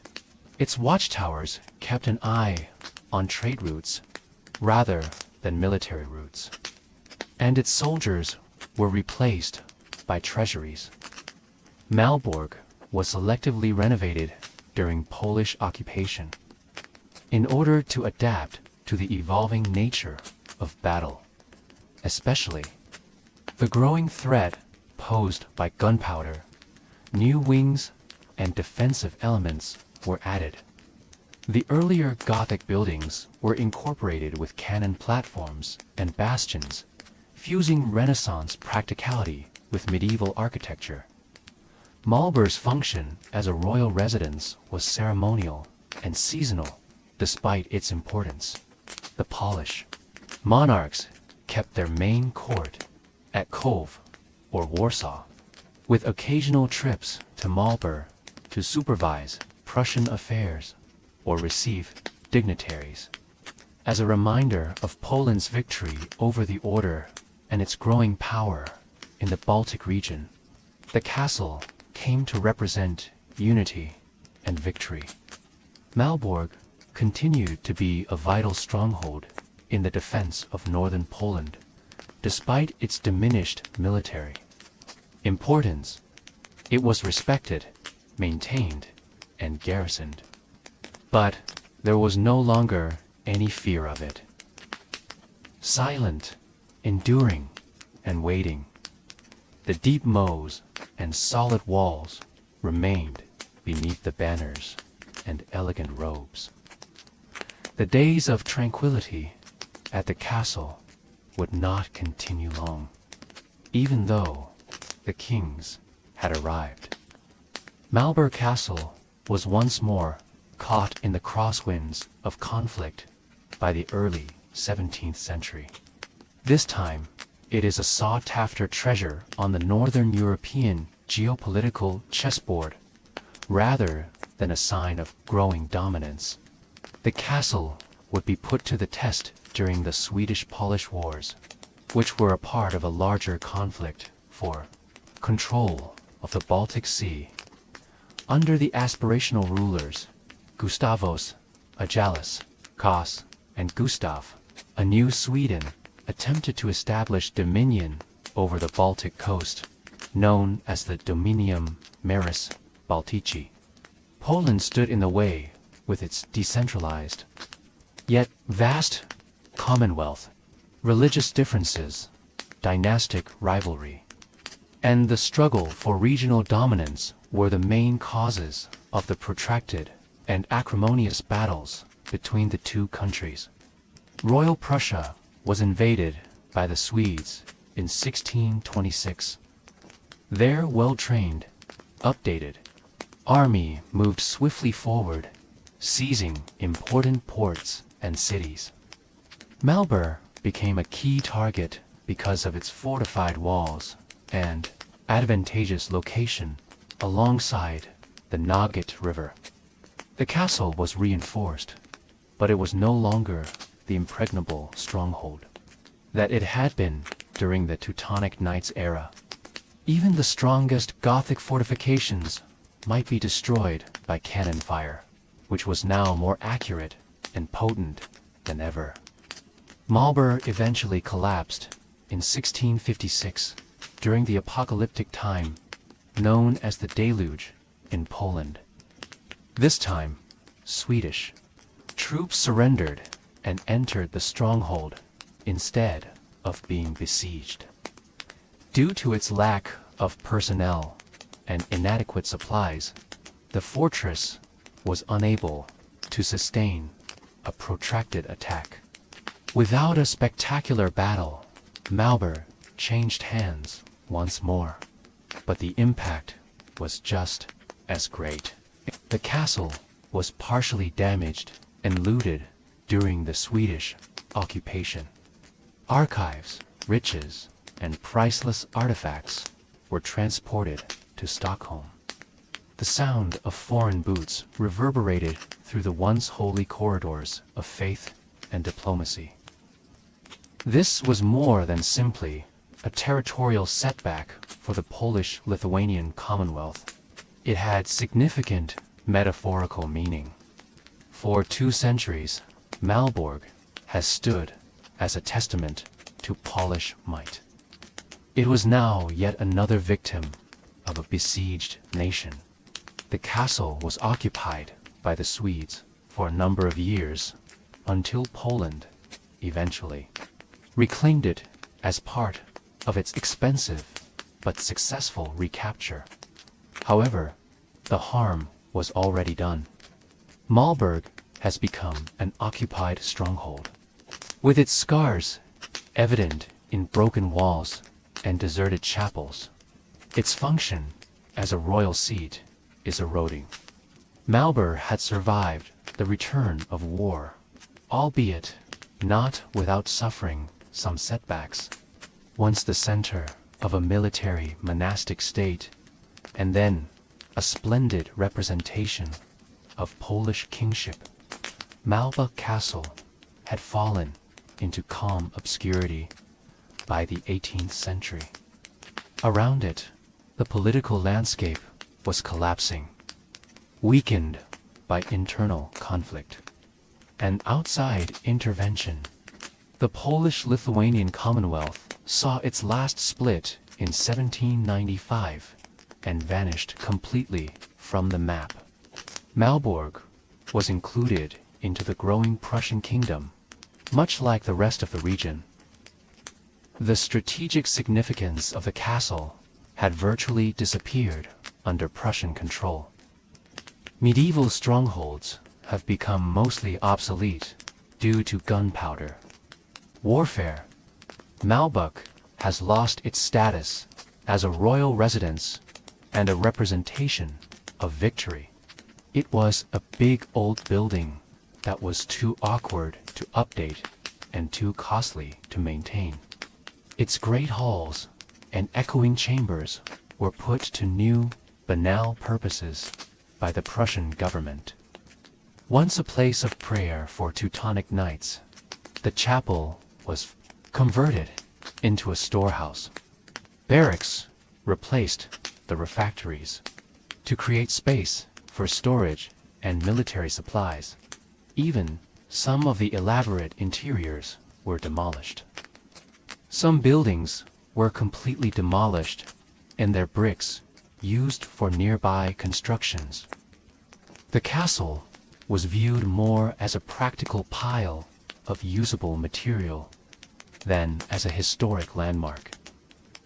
Both soldiers and locals started to forget its history, and apathy covered centuries of religious, political, and military heritage. Its ivy-covered walls, collapsing arches, and deteriorating towers were observed by visitors.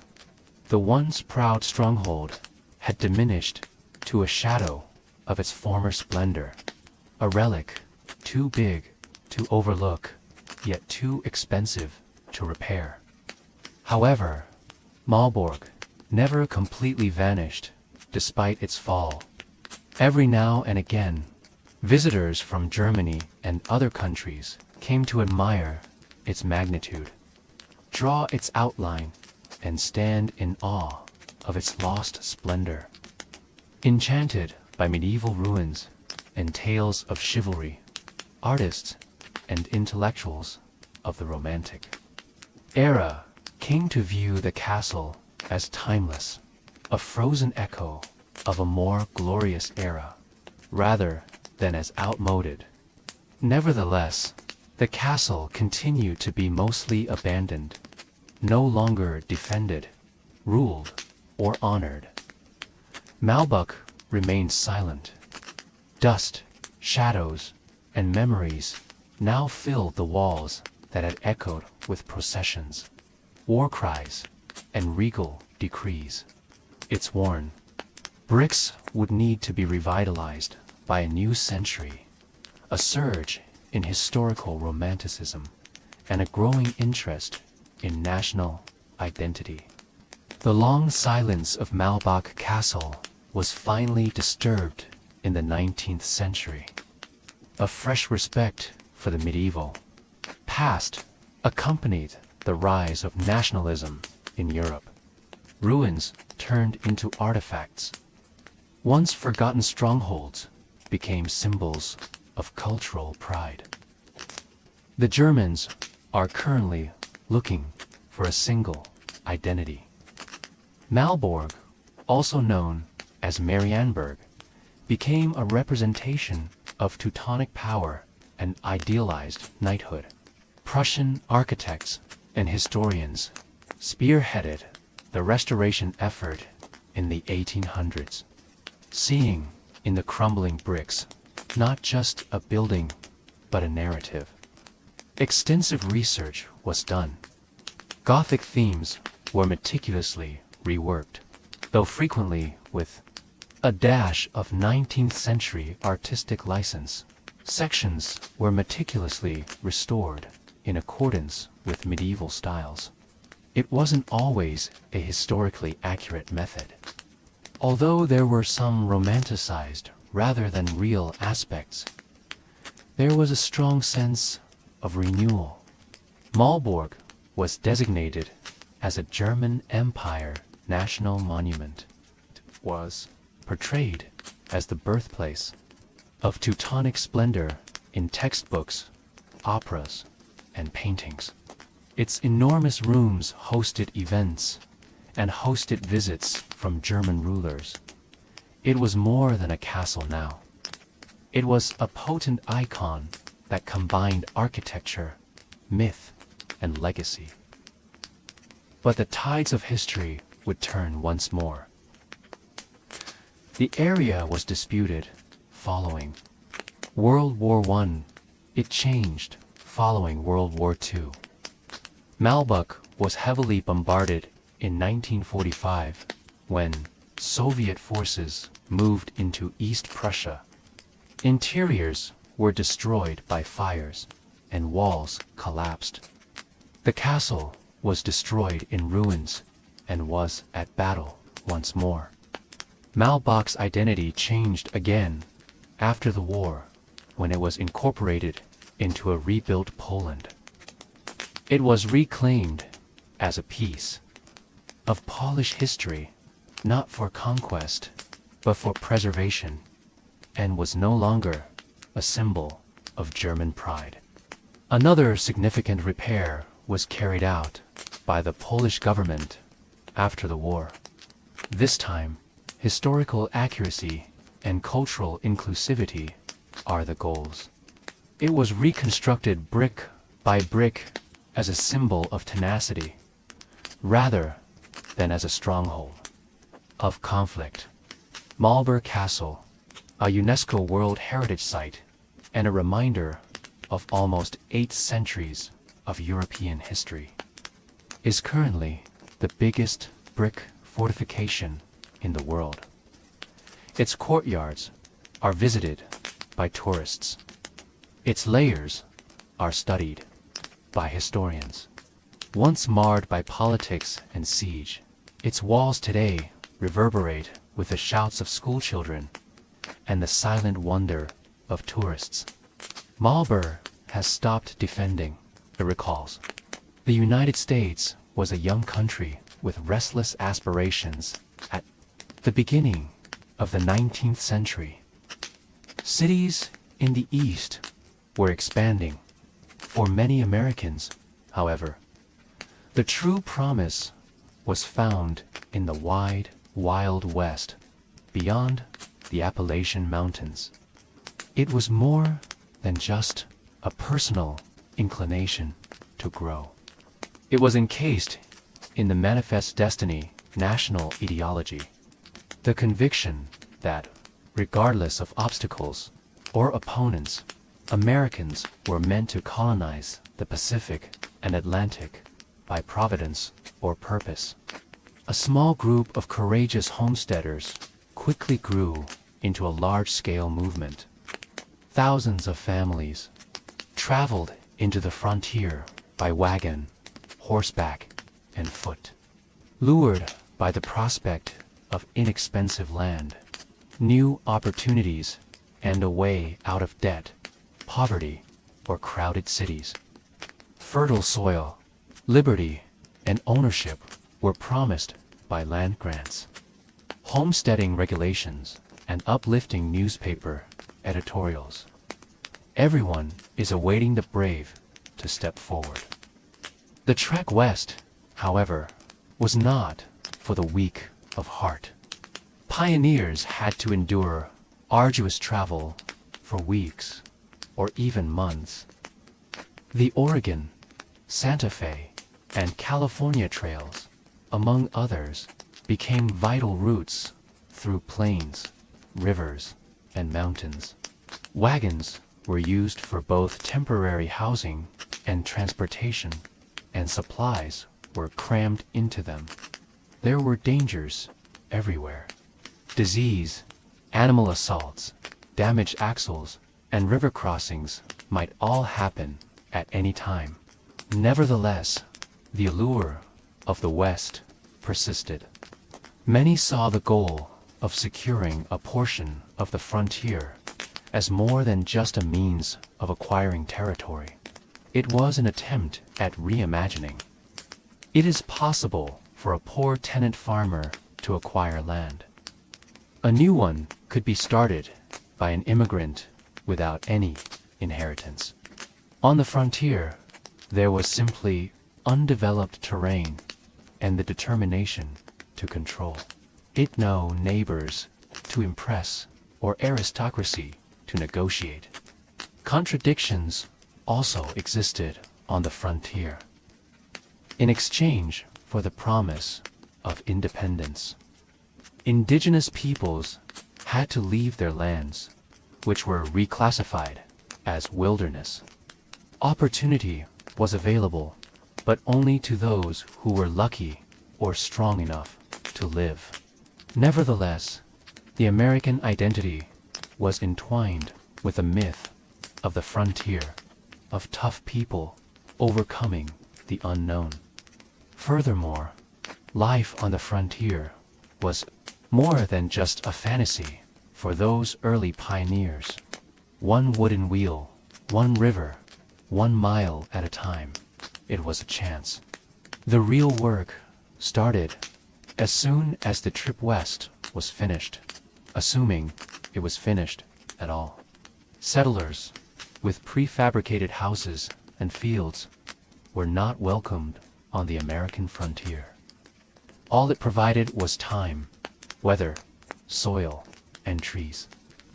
Establishing a homestead for pioneers required converting untamed wilderness into an area that could support life, beginning with the most fundamental need: shelter. For practical reasons, rather than comfort, a log cabin was the preferred building type.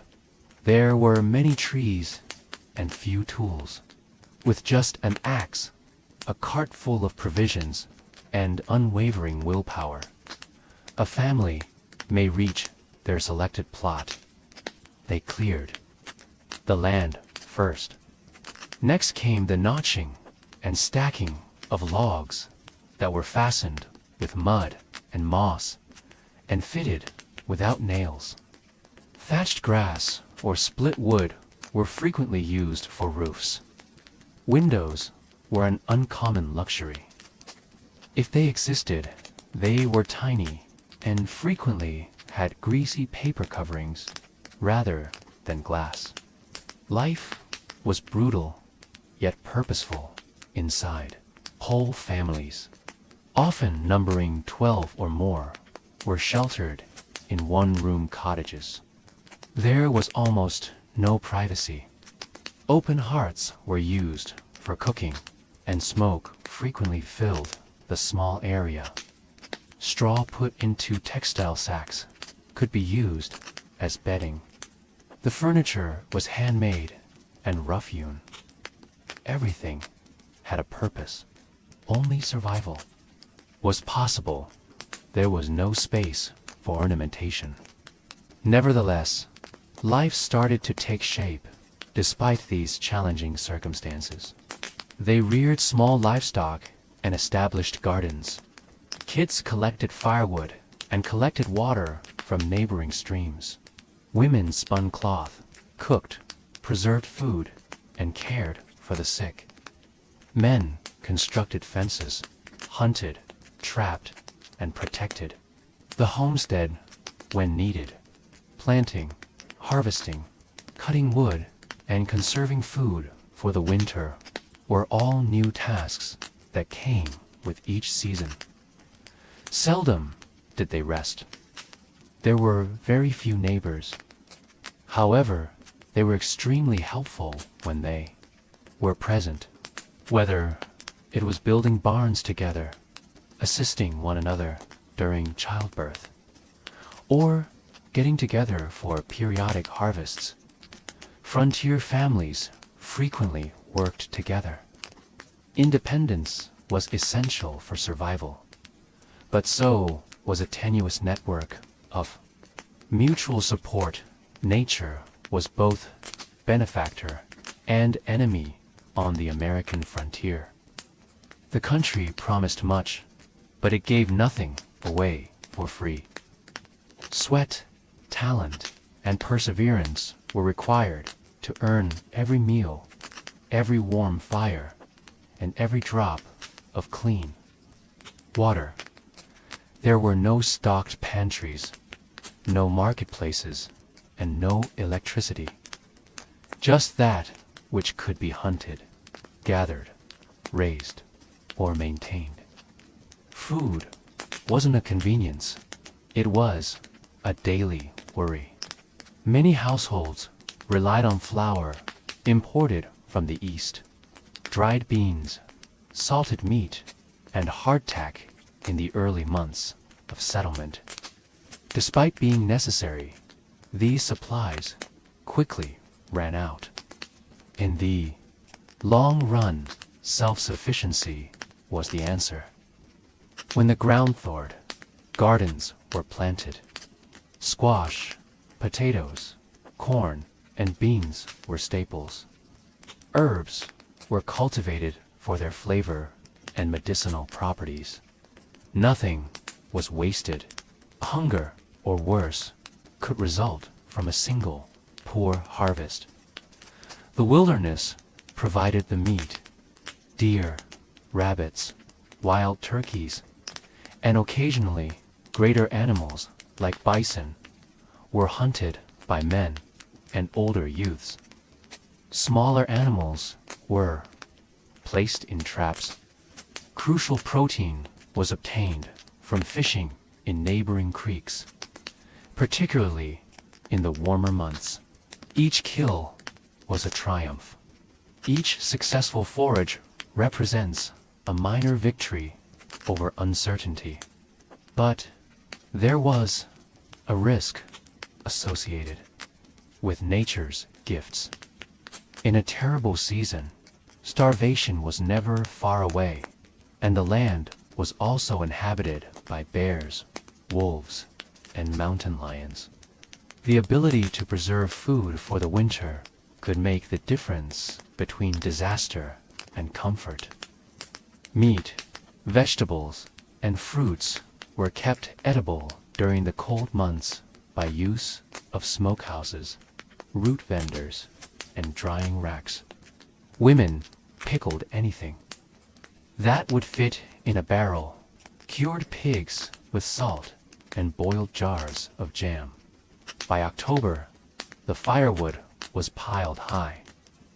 Life itself, food, and warmth all revolved around the hearth.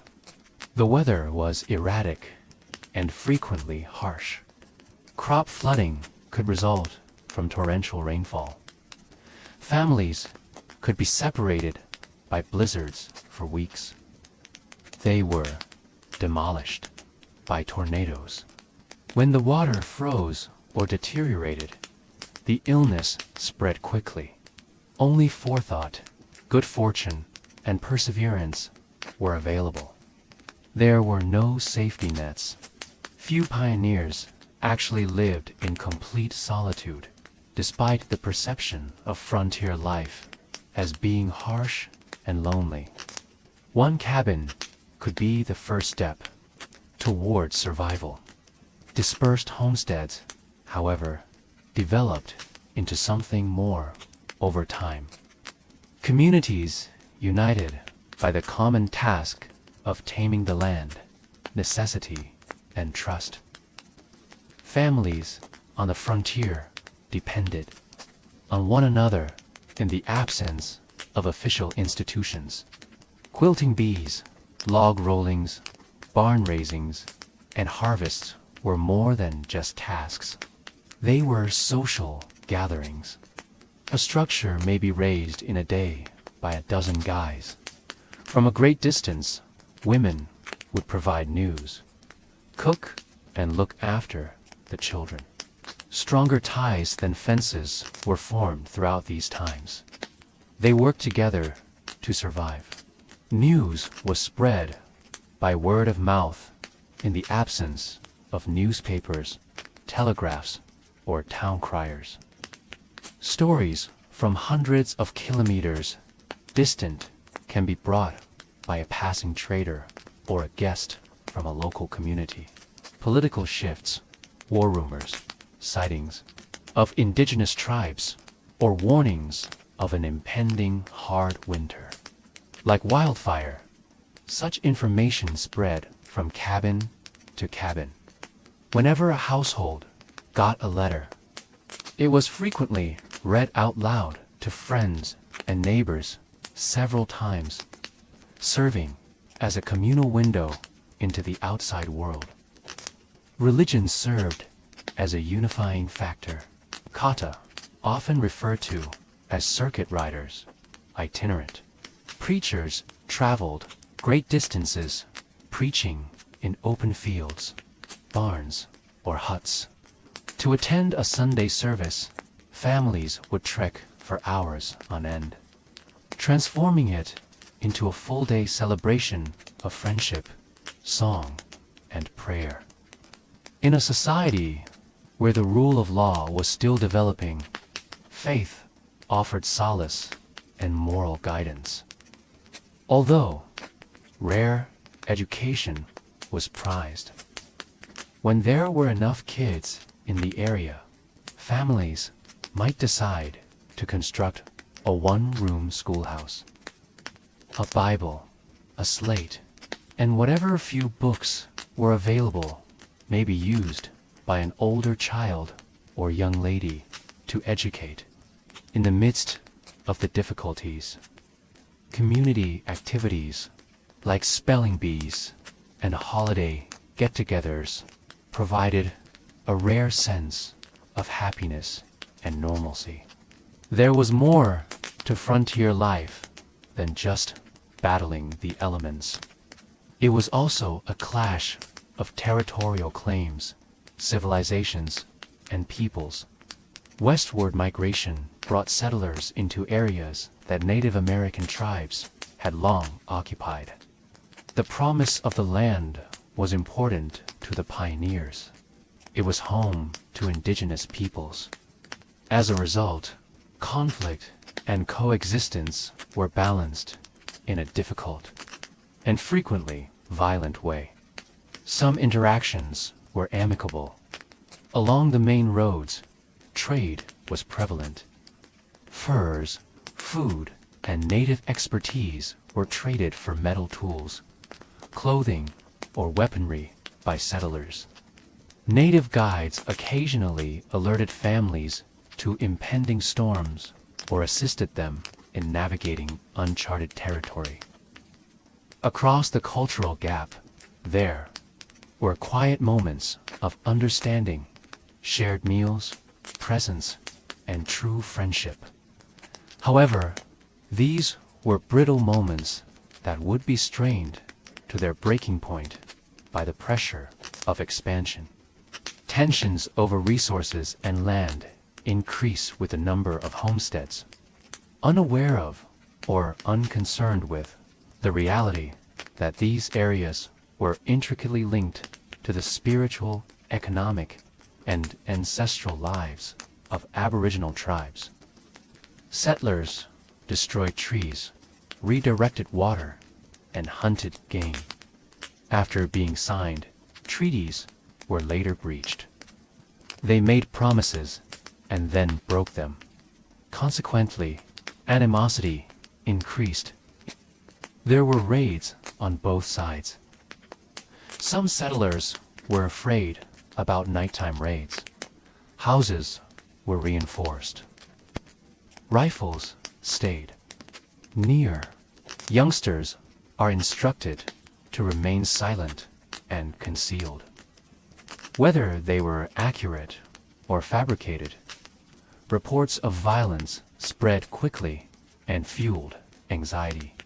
At the same time, new regulations and permanent walls threatened the way of life of indigenous groups, causing their territories to shrink and their hunting grounds to disappear.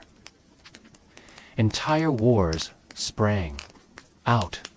Some native tribes decided to engage in everything from minor skirmishes to major conflicts like the Black Hawk War or the conflicts along the Oregon Trail.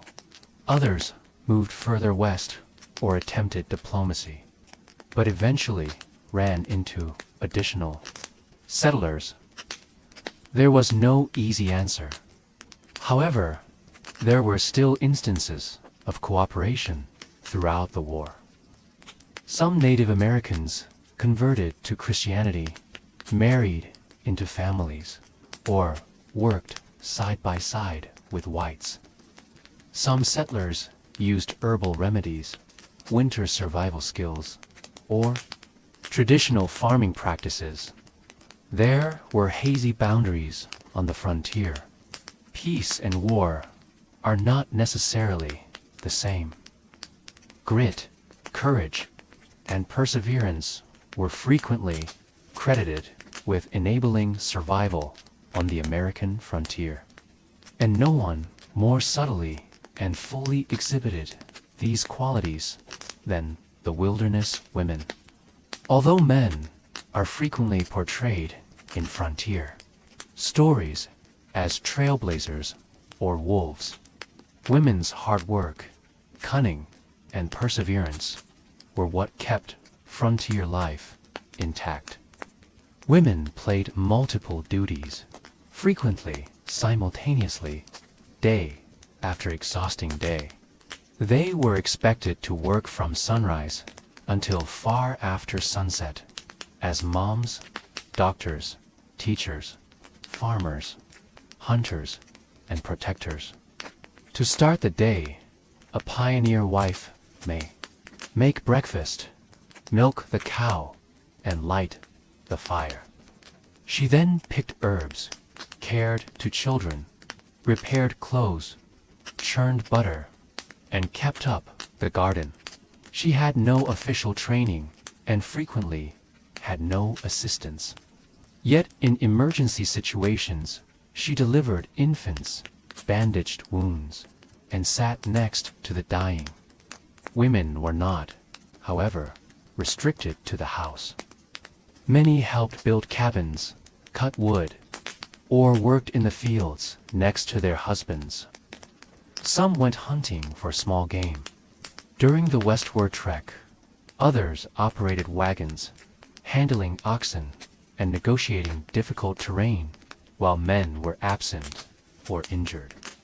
They took on whole homesteads by themselves when widowed, which was not unusual, and raised harvests and children with little more than unadulterated willpower. Women also contributed continuity, culture, and knowledge. They used borrowed books and family Bibles to teach their kids to read and write in remote areas without schools. They collected recipes and remedies, kept notebooks, and wrote letters, all of which were ultimately turned into valuable historical records. They allow us to glimpse the human side of the frontier, the desire for camaraderie, the fight against loneliness, and the silent pride in a warm comforter or a well-baked loaf. In many frontier towns, they also served as the emotional and spiritual center. Women set up networks for mutual aid, prayer sessions, and holiday get-togethers. They provided comfort and broth to ailing neighbors. They dug the graves and shared in the grief when a youngster passed away. Though it wasn't always audible, their strength was constant, like the fire in the hearth. On the American frontier, children's lives were characterized by responsibility, resiliency, and resourcefulness, rather than by toys or textbooks. Frontier boys and girls were expected to help the family survive from a young age. Childhood was short and frequently difficult, molded by arduous work, protracted winters, and the constant difficulties of an untamed and shifting landscape. For youngsters growing up in the frontier, play was secondary to chores. Boys learned how to care for animals, hunt small game, cut wood, and defend the farm. Cooking, spinning, milking cows, gardening, and taking care of younger siblings were all tasks performed by girls. Even 5-year-olds had assignments to finish before breakfast. When every pair of hands was important, there was little time for indolence.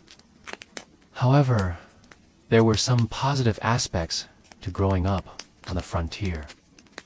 Kids made time to play with their possessions: hoop and stick, a carved wooden animal, or a hand-sewn rag doll. Using sticks, stones, or their creativity, they created games, frequently based on tales passed down from generation to generation. Around the fireplace, rare opportunities for enjoyment and engagement with other kids, sometimes located far away, were provided by social events like barn dances or harvests. Education was not a given, it was a privilege.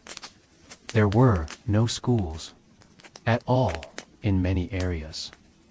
Whenever there were schools, they were usually one-room cottages with a single teacher teaching students of various ages. School terms were frequently planned around the planting and harvest seasons, and lessons were brief. Paper was much rarer than books. Youngsters learnt by memorizing passages, frequently from the Bible, writing on slates, and reciting aloud. Despite the difficulties, children learned virtues from frontier life that they carried into adulthood: hardiness, thrift, discipline, and independence.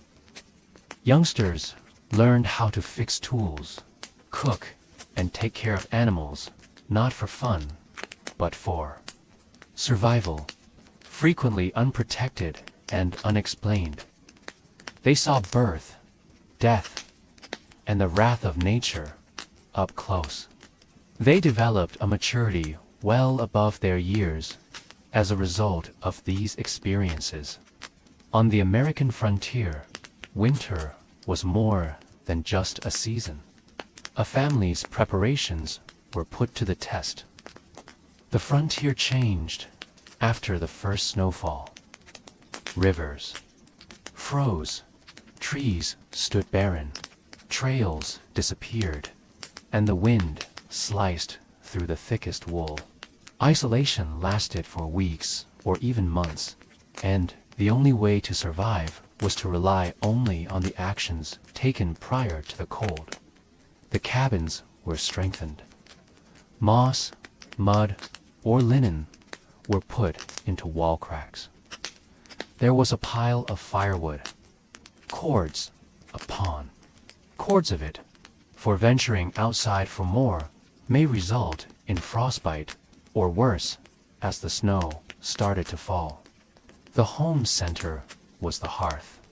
Day and night, the fire cooked the food, warmed the hut, and provided a tenuous sense of normalcy in the midst of the cold.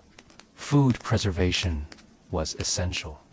Families frequently went hungry because they didn't store enough grain, dry enough vegetables, or salt enough meat. The root vendors were buried underground, covered with straw, and supplied with jars of preserves, potatoes, and onions. Meals were hefty but basic. Cornbread, dried fruit, stews, and beans that are as long-lasting as possible. Beyond cold and hunger, however, loneliness was a threat in and of itself. It could be weeks before you see another person. If they came at all, letters from the East arrived late. There was a great silence in the woods. Some people found the loneliness intolerable, particularly women and children. Depression, anxiety, and cabin fever were prevalent but hardly spoken. Families used their possessions to pass the time, whether it was quilt repairing, Bible reading, clothing repair, carving tools, or storytelling. Children learned how to amuse themselves without much space or distraction by playing quietly indoors.